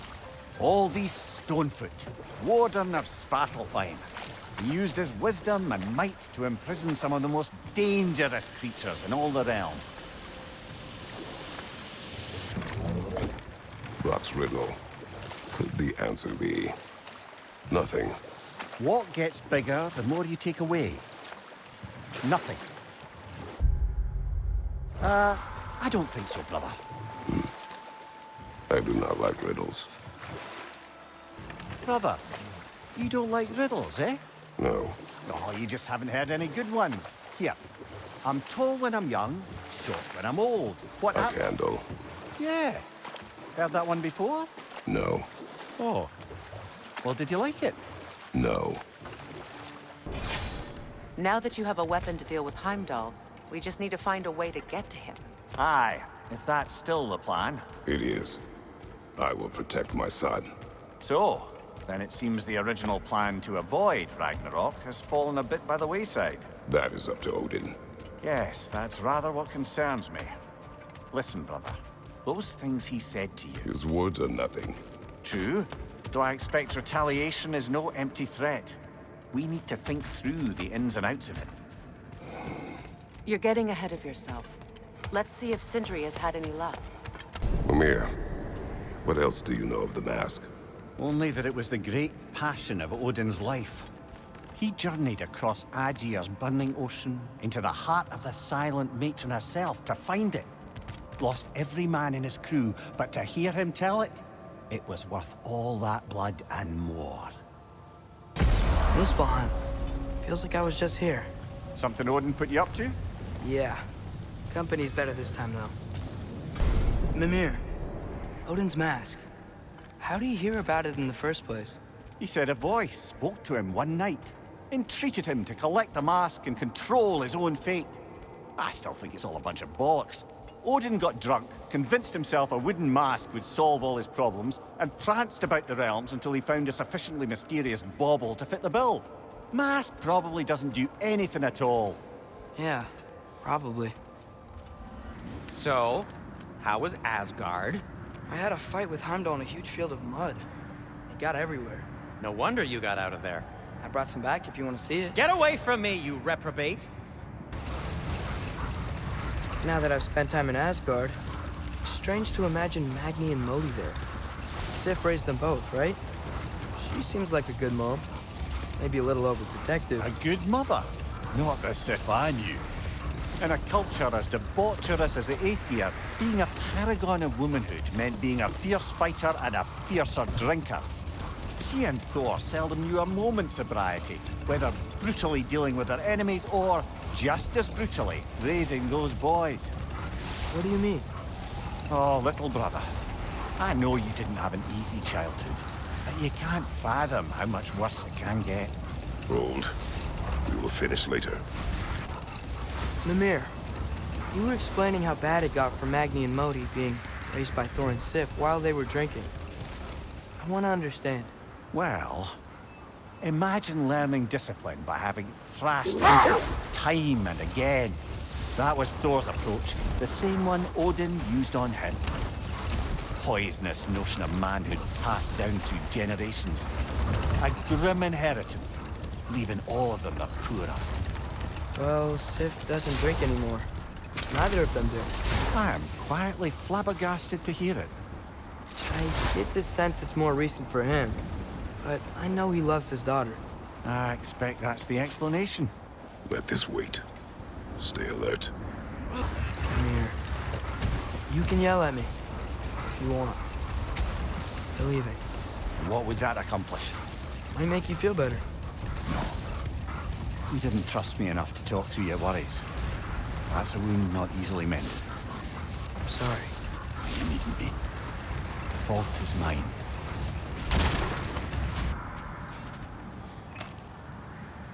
That relic. Do you suppose it's the one we read about? Something to counteract a sleeping curse? Lad, am I right in getting the sense you've actually gotten to know Thor's daughter somewhat? Yeah, dude's great. Wants to be a Valkyrie one day. She deserves to be. Of course, I told her all about the Valkyries we faced, but I'm not sure how much she believes me. It didn't feel great when I tried to tell her stories about her grandfather, though. Anyone can have a blind spot when it comes to family. Some only learn the truth in the hardest way. Well, that relic certainly did the trick. I somewhat missed fighting trolls, didn't you? Don't forget to grab what they dropped. I bet the dwarves could make some armor out of it. Have you been killing trolls? Odd. Still, I can surely forge something for you out of their remains. They bring stone from a dead troll. Oh, hey, great. You know me and my love of handling the dead. 3 legendary weapons. You have a favorite, Father? No. They are tools for specific tasks. A preference would be meaningless. I like the axe. I too like the axe. Lad, I've been trying to envision how Thor and Sif came to be such better parents to Thrud than they were to Magni and Modi. Here's how I imagine it. Sif goes straight in hopes that raising a good daughter will redeem their past failures. Thor struggles. Maybe she gives him an ultimatum after some breaking point or other. Like what he did to Modi that night he found us. Oh, that's a death guess, lad. And if that ultimatum worked, well, good for them. Truly. Mimir, if I met someone I liked, how would I know if they, liked me too? Is there someone? No. I was just curious. Actually, doesn't matter. Doesn't matter. I can't believe Baldur's dragon is still here. It looks like it landed only yesterday. Aye, the cold preserved it. You've come quite a way since then, lad. Thanks. Hey, Mimir, do you ever notice Thor talk to his hammer? Oh, still doing that, is he?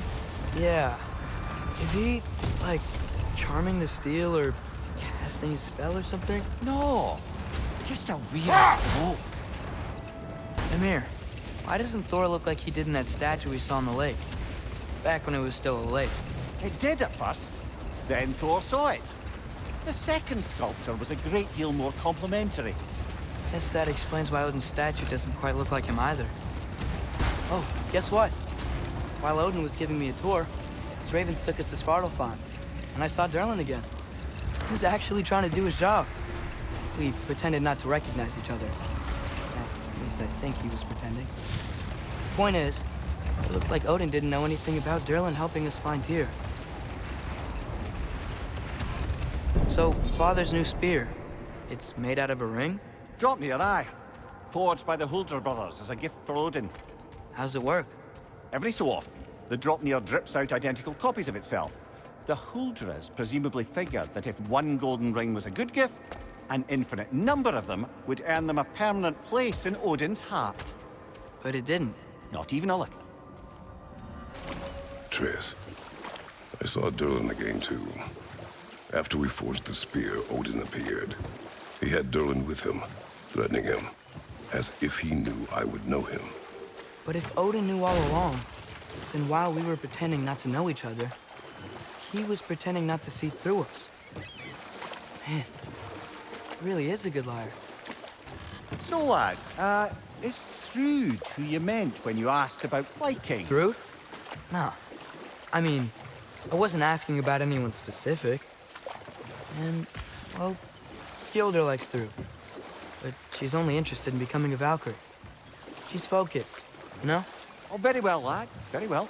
Just hope you know if you ever need to review anything we've discussed. I know. It's good.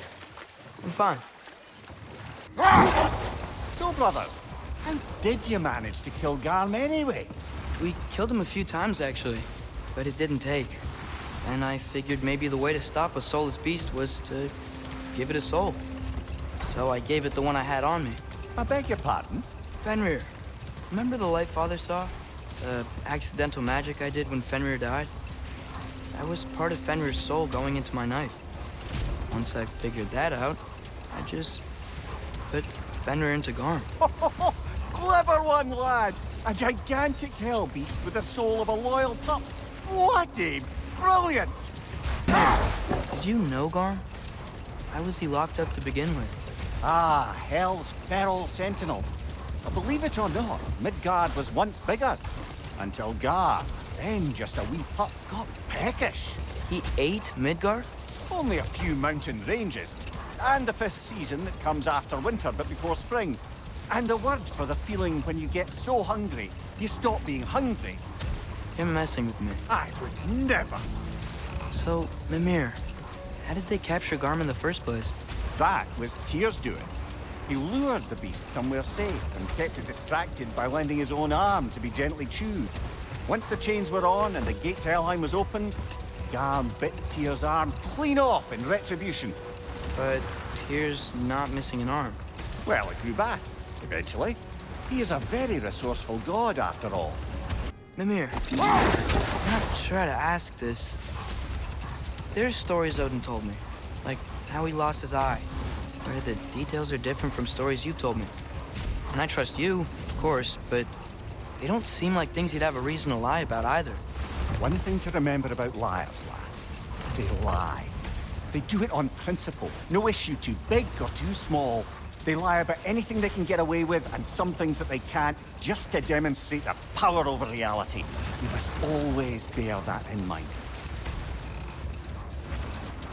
Mimir, when I was in Asgard, I saw Odin do something to some new Einherjar. They seemed kind of mindless until he cast a spell that restored their identity. Aye, that was his habit, even when they were confined to Valhalla.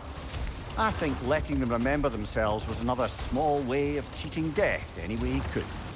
Though I wouldn't be surprised if with that small gift of autonomy, he also embeds an undying personal loyalty to himself. Brother, I've been meaning to ask. Your homeland. I'd heard the gods there wielded every flavor of power you could imagine.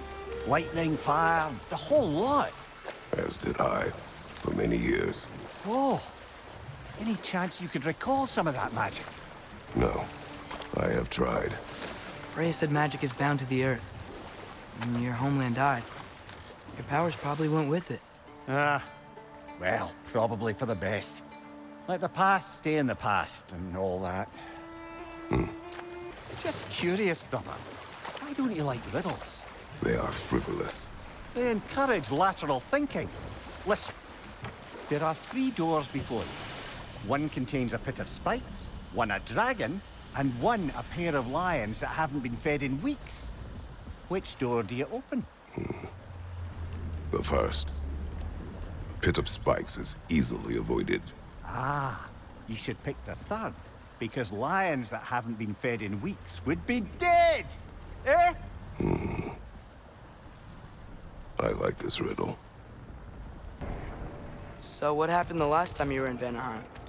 I still don't know how you got Freya to stop trying to kill you. We traveled to her village to break Odin's spell. Once freed, she accepted that I was not her enemy. You also missed a highly entertaining moment where Brock was lifted arse over face in Freyr's camp. You met Freyr? What's he like? Different from his sister. Lacks her conviction. True, but he's a bit quicker to forgive. And an ineffective leader. But his heart's in the right place. You'll like him, lad.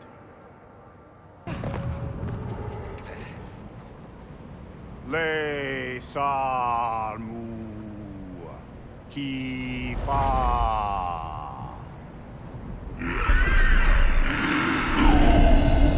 She knew the tears were closed. And there's no reward for closing them, I'm afraid. We expected none. Well, then I wouldn't advise staying. She is a corpse eater, after all. Okay. Yeah. Then let's go.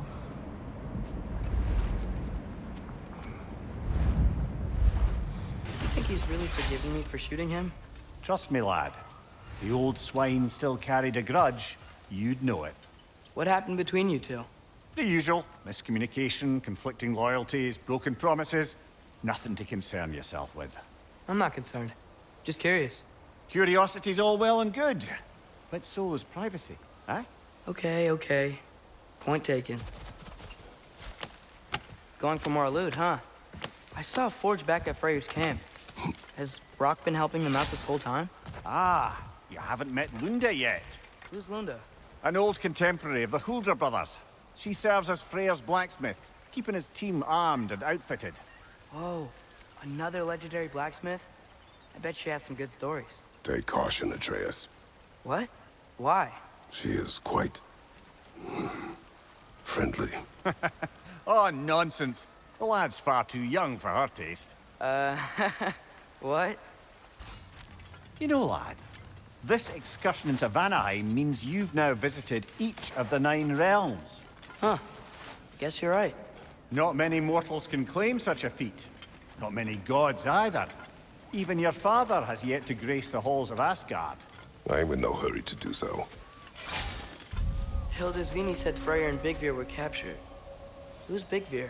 He's a light elf, a former scholar exiled from Alfheim with his wife Bela. She may be their best warrior. Why was he exiled? You'll have to ask him for the full tale, but I take it that he and Bela's quest to unite their people was frowned upon. Wait, Bela's a dark elf? Yes. Wow. Well, that raises even more questions. Hope he's okay. The Einherjar played a part according to Skull and Hati's shrine. Managed to stuff the moon inside a box, if memory serves. But it didn't say where they took the box. Aye, that's the rub of using prophecy as a map, isn't it? Bit sparse on the details. There's a war camp in the nearby village. A strong fortress to guard their bounty. We will try there first. So besides Hildisvini and the elves, who else is part of Freyr's? Not much army, really. Although Birger was a soldier, once walking the path of a traveler. I imagine he's handy with that enormous broken sword of his. A traveler that doesn't want to kill us. That's nice.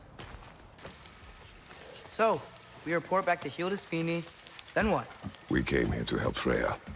We will not leave without rescuing her brother and the Light Elf. Okay, but Odin's not gonna stop searching for mask pieces. That is his concern, not ours. Sure, but if that mask offers all the answers... Then it will surely exact a price. Be wary of shortcuts to knowledge. Yes, Father. In this realm, follow the prophecy of the giants. Atreus believes Ragnarok is inevitable. The Norns were quite clear on the nature of prophecy. They told us the sum of our choices were predictable. But we have changed, haven't we? Perhaps. The Norns said you'd kill Heimdall, but you chose not to walk that path. Back when we first met, I doubt you'd have done the same. And you? Do you still seek Ragnarok? Odin has much to answer for. If Groa's prophecy is correct, perhaps my realm can finally know peace. Perhaps I can know peace. Forgive me for being a head on a belt, but haven't we all just established how prophecy is pure havers? Gods, Mimir. What? The most annoying man alive. Alas, poor Nithhog. It was in our way. Aye, I don't doubt it. Curious, though. What was she doing here? Odin used roots of the World Tree as part of his spell that kept me from leaving Midgard. Nithhog protects the tree's roots, wherever they are. Ah, I see. Odin used her. And she unwittingly paid the price. Classic Odin. Heimdall is dead. Good. Is it? Look, I don't know from fate, but I know Heimdall was a prize-winning taint stain with a capital stank. If he was gonna hurt your boy, it's a good thing he ain't around no more. The Norns didn't quite see it that way. The opinion of them three shut-in spinsters ain't worth a goat fart in a hurricane. You did what you did. No need to fret about it. Hope you and your loin sprout ain't got any holes where you don't want them. We are fine.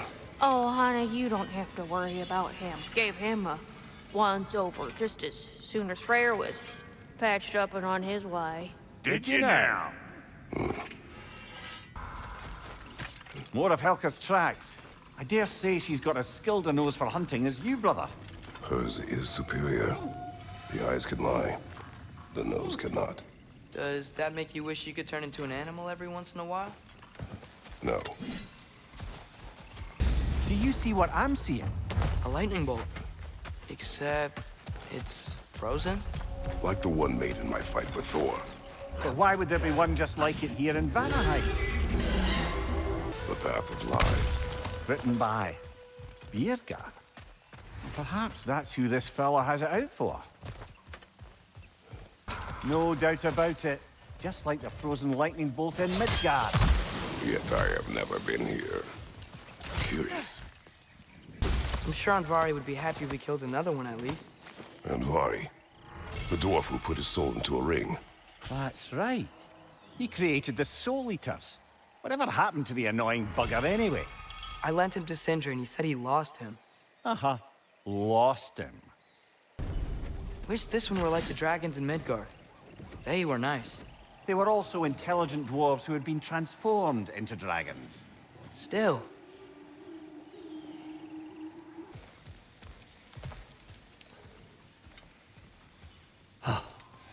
Many thanks. No, thank you. You saved us back on the boat. Right, Father? It was foolish. And appreciated. There's a mystic gateway nearby, but I have no stone for it. We do. I can't believe you survived that fall. How'd you do it? I rolled. Talk later. A shame. A river once ran through here, bringing life to all manner of flora and fauna. What became of the river? Odin had something to do with it, didn't he? Aye. Dammed it up. Why bother fighting the enemy if you can just get rid of their water source? A drought, and now dragons. This place has really seen better days.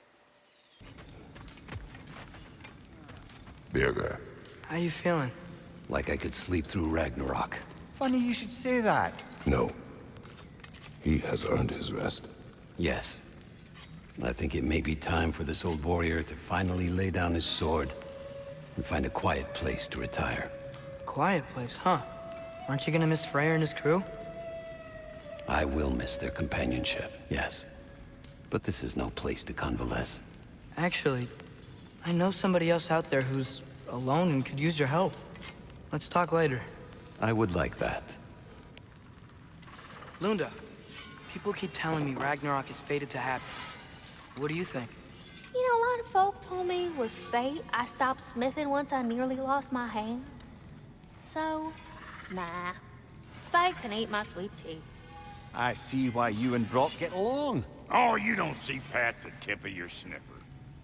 I wanted to tell you.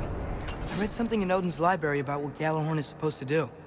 If blown by a god, it sounds through all the realms and harmonizes the space between them. Blow it somewhere like Tyr's temple, and it would be like opening up all the realm travel towers at once. It's quite a vulnerability. Wonder why he didn't just destroy it. Some artifacts defy destruction. Well, we should make Freya aware of this. Hey, guys. What if I let my hair grow out? You want advice on that? From us? I guess not. Atreus, I'm fine, Father. if the sickness is returning. Swallowed a fly. Ah.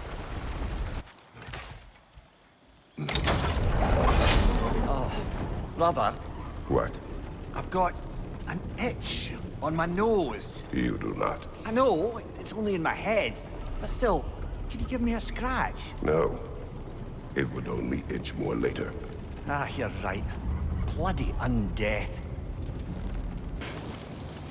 So, you fought in a lot of wars, right?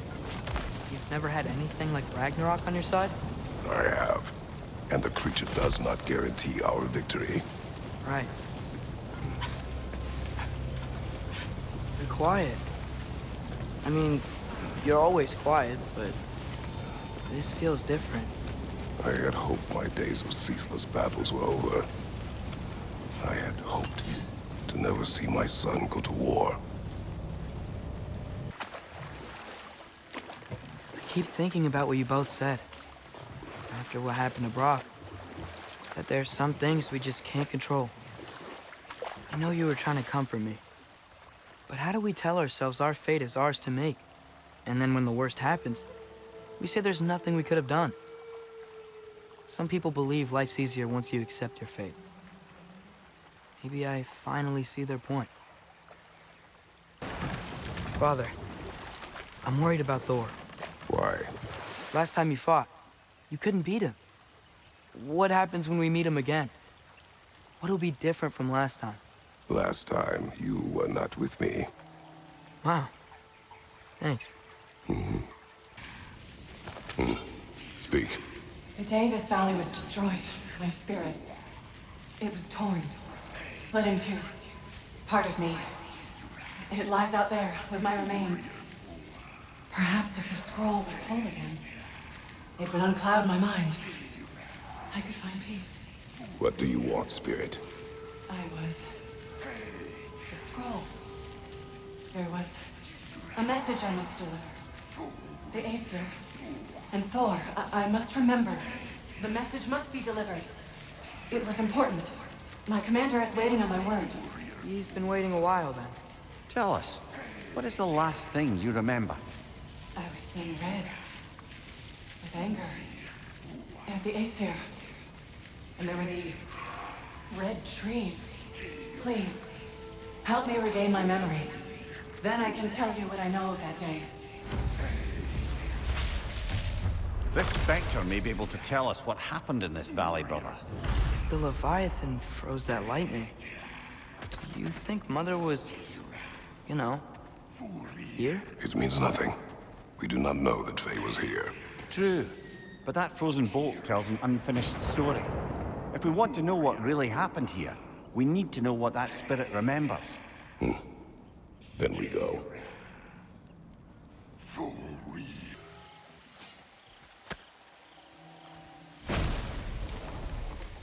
I have returned your scroll, Spirit. And I am whole again. Now I can deliver my message. Your commander is long dead. Of course. Odin sent Thor to take control of the valley. But I suppose it's too late now. Don't worry. We're handling the Aesir. Now, tell us what you know of that day. I remember walking into a meat hall, and Thor was there. Do you know why he was there? There were whispers he was looking for a Vanir military outpost. I didn't want any trouble, so I got out quick. That's the last I saw of him. But maybe there are others who saw more.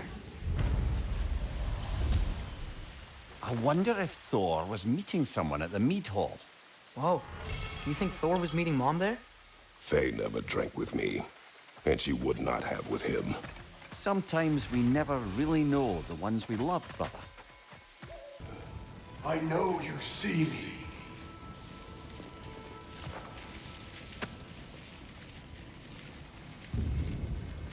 I am listening.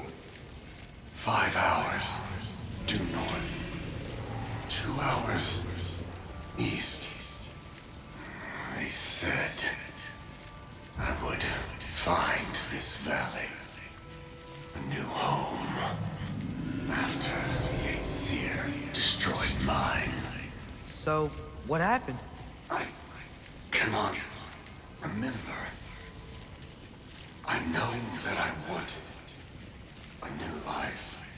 Do you remember seeing anything that could help us find the other half of your hourglass? There were 3 waterfalls.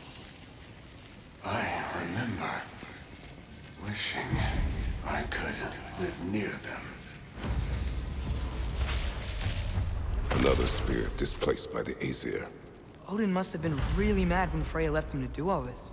Odin was never going to stop. That's why he sent Thor here. And what of Faye? Did she challenge Thor? Challenge Odin? Who knows? But the truth is waiting for us, brother. Wait, over here!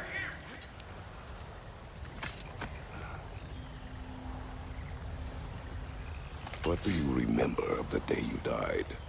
Everything is hazy. I remember I was nervous. This brooch. I planned to propose to my beloved. Please, I beg you, restore me. Restore my memory. Then I can tell you all I know of that day. Your remains, where are they? I was looking out upon the valley. Then the ground, it shook. I tried to dodge a pillar as it collapsed. I must not have made it.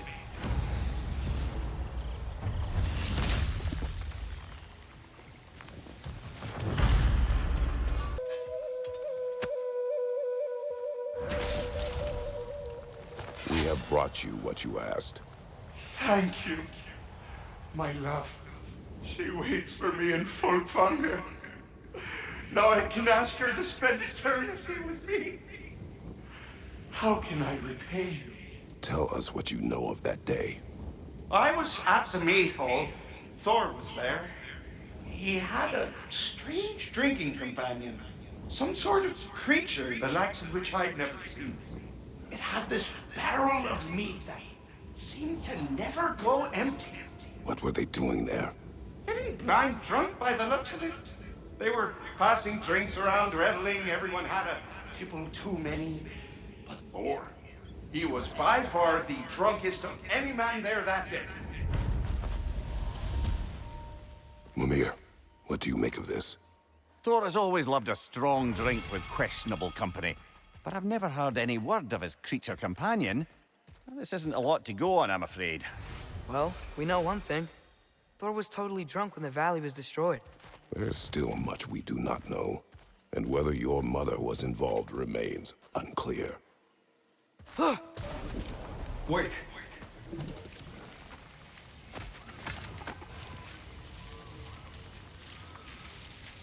What is it you want? Are you a father?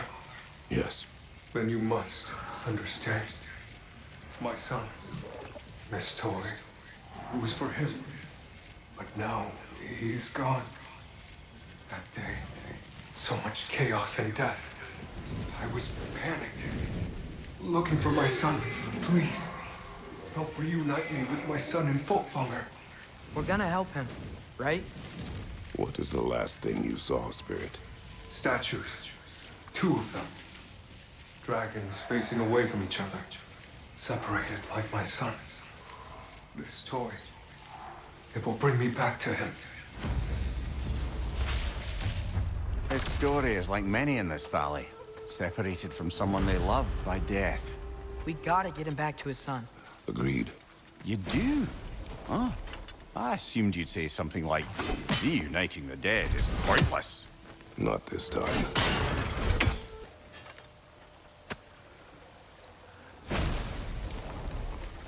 You can be with your son now. Thank you. I can't wait to see his face again. I'll give him this gift and tell him about the brave people who helped me. Now you can help us. What did you see that day? Yes, I remember now. On the day the valley was destroyed, Thor was swinging his hammer wildly through town. Everyone was terrified. Then a fair-haired warrior stepped in his path, and a fight began. She was a brave woman. This fair-haired warrior must have been Faye, brother. Yeah, Mom stood up to Thor. I'm not sure if Faye had bravery or bravado. Not many live to tell the tale of a fight with Thor. Faye never spoke of fighting him. Everyone has secrets. We do not know for certain this was Faye. Aye. There is only one way to find out, brother.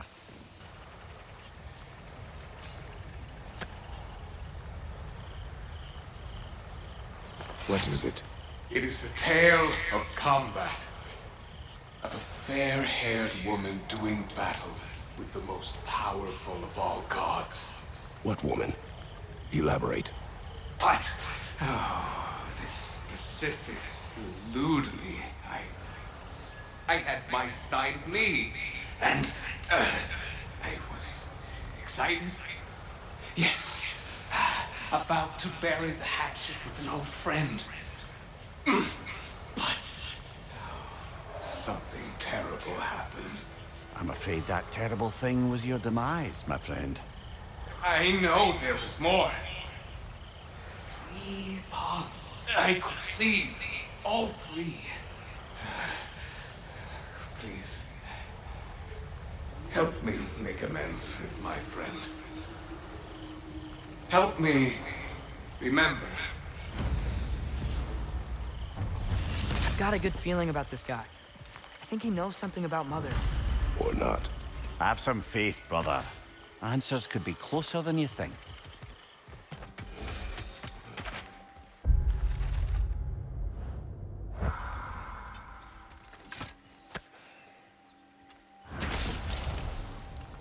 I live to drink another day. Well, in Folkvanger at least. Now I can meet my friend and make amends. You owe us a story first. A battle. Unlike anything I'd ever seen. I remember a great clash of metal in the sunlight. Thor, he wielded his hammer, But it was matched by a remarkable axe. This axe? Did it belong to a fair-haired warrior? Yes! That's the one! She brandished that axe with exacting precision. Straight. Never has there been a weapon to match Mjolnir. But with that axe and that warrior, Thor was in for the fight of his life. It was Faye who fought Thor in this valley. It was more than just a fight. It sounds like Mom was beating Thor. It seems there is much I never knew about her. And now she is gone. Maybe. But her story here isn't finished. Good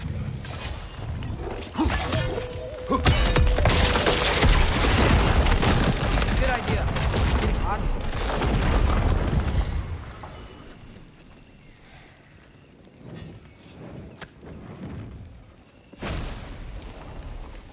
Here is your hourglass. Thank you. Now I can leave for Volkvanger. A question first, brother. You wanted to make this valley your home. What stopped you?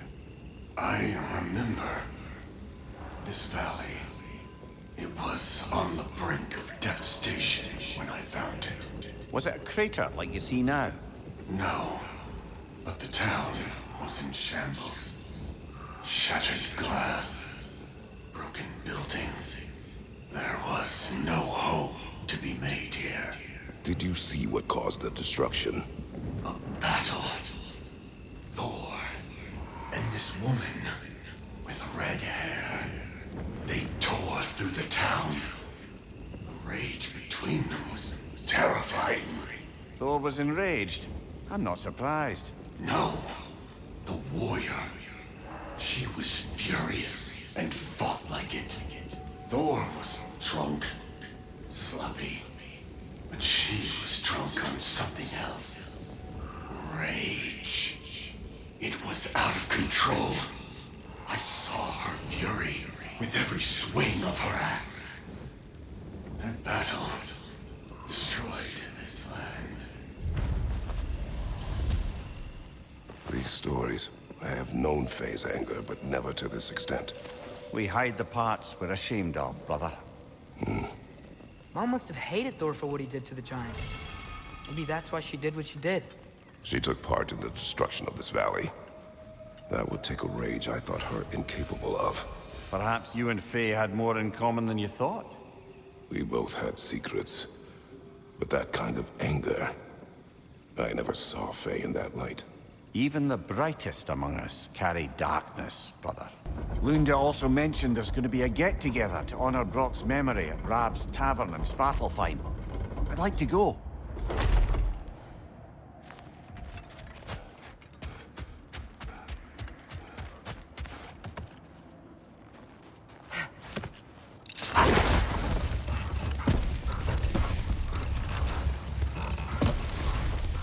Mimir, there's something I wanted to ask you about. Hildisvini told me about your visit to secure Hel's army, but was reluctant to elaborate when it came to negotiating with Krasvagr. Ah, yes. Well, I can see why he'd hold off on such a subject until he saw if we survived the battle. Mimir, what exactly did you promise the large bird? Oh, nothing too horrifying. It's just that she'd like to... retire. Retire? Hel's Eagle wants to retire? Indeed.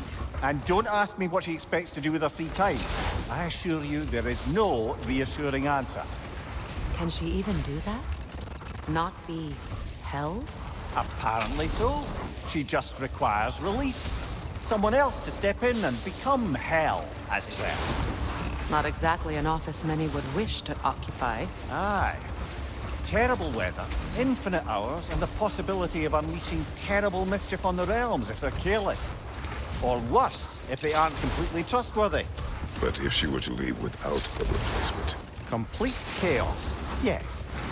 Well, I'm sorry I asked. Freya, something is on your mind. What is it? Freyr's sword. I'm glad he got it back. Odin stole it? Not quite. It couldn't be stolen. It had to be given freely. Freyr had it forged in his younger days, imbued with its own motives and passion. For centuries, he swore he would only ever set it down in death, or upon meeting the love of his life. Both he and the sword were romantics, you see. I wonder if Sindri will ever come back. Can this place ever feel like a home after what happened here? I never thought I'd miss their bickering. But it's really not the same place without those two, is it? We will maintain it until his return. Ah, if I had a stomach, it'd be twisting right now. Odin is gone. There's no remaining threat. No, it's from excitement. Hardly any non-giants have gotten the great privilege of visiting the realm of the Jotnar. It's truly an honor to be among a very select few.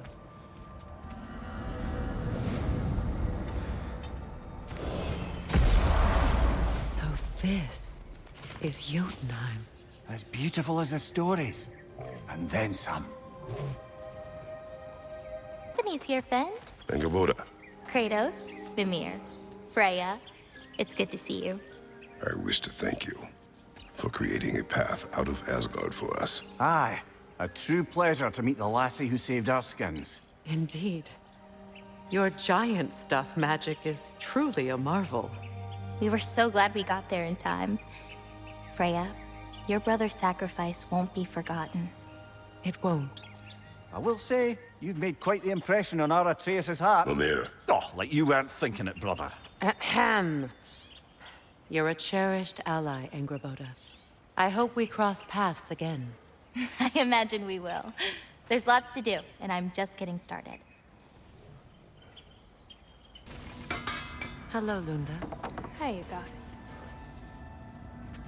About your brother. I never got the chance to tell you. I know moments like this you're supposed to say sorry and whatnot, but I always known that pretty man had greatness in him. That he'd do something amazing one day, and I'm just... You know, I'm proud that now the Nine Realms know it too. I thank you. Anytime, ma'am. Do you hear that? Someone's crying. Sinmara. Ah, Surtur's love. Should we try to tell her what happened? She knows. Freya, when Hildisvini went to Helheim, how did he not freeze to death? A perk of the Jofur. The boar-shifting warriors of Vanaheim. As wise in statecraft as they are deadly on the battlefield. So they may shift into whatever form they like. Sure, so long as the only two shapes they'd like to shift into are human and boar. You know, back in Jotunheim, I had half a mind to ask Angerboda what exactly her intentions were with the lad. But one look at her and any doubts I had melted away. It's a question every parent must grapple with sooner or later. I trusted her with my life. I trust her with my son. You can't argue with that. To Vanaheim, then. Sounded like Lady Sif managed to convince the old boar to shelter the Aesir refugees. It was his idea. Oh? To foster peace among the Vanir and Aesir. That's brilliant. Shifty bastard must be trying to prove he can out-diplomat me. At least he's not convincing her to marry someone, like some other diplomats would. A deservedly low blow, Your Majesty. Anytime. Freya, you spoke of your brother's sword. How did Odin acquire it? I'll answer this one. Odin, disguised himself as the most beautiful person Freyr had ever seen. This separated Freyr from his sword. Oh, with embarrassing speed. I am glad Freyr ultimately retrieved it. Me too. Mimir, you may tell a story, if you wish. Am I preferable to silence at last? A rare day. I'm touched. But since you mention it, there has been one on my mind of late. It goes back to my earliest days, when I had little more to do than observe the mortals who passed through our forest. One summer, A local laird of renowned eccentricity chose to sequester himself with a small coterie of kinsmen and followers. The aim of their woodland retreat was to achieve enlightenment through study and discipline.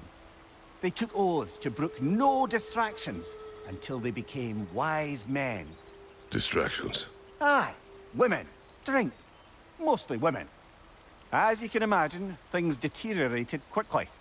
By autumn, tempers were frayed and wisdom remained in short supply. One day, I watched as the laird and his brother took their hunt. There they found, at the banks of a river, a lady as fair as any they'd left behind. She pleads for their assistance for fear the currents would carry her off if she tried to cross. The laird doesn't miss a beat. He hoists her onto his shoulders, carries her across, sets her down, doffs his cap, and fords back across to his brother, who is dumbfounded, can't even bring himself to speak. The day stretches on, the laird carries on hunting, and his brother quietly gnashes his teeth down to powder. Finally, the dam breaks. "Brother," he cries, "how could you do it after everything we've sacrificed? How could you break your vow like it was nothing, carrying that lass on your shoulders like you were a Shetland pony?" The laird just smiles. "Brother, I set that lass down across the river. 'Tis you that carries her still." Oh, I got a chuckle. A rare day indeed. Thor's hammer. And his daughter. I'll make you proud, Dad.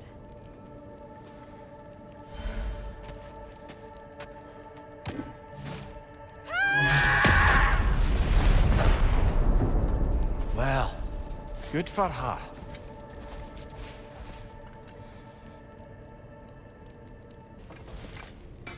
Well, how about that? Didn't I tell y'all there'd be something to see? Feels half crazy to say it, but I got a good feeling about that Thrud girl.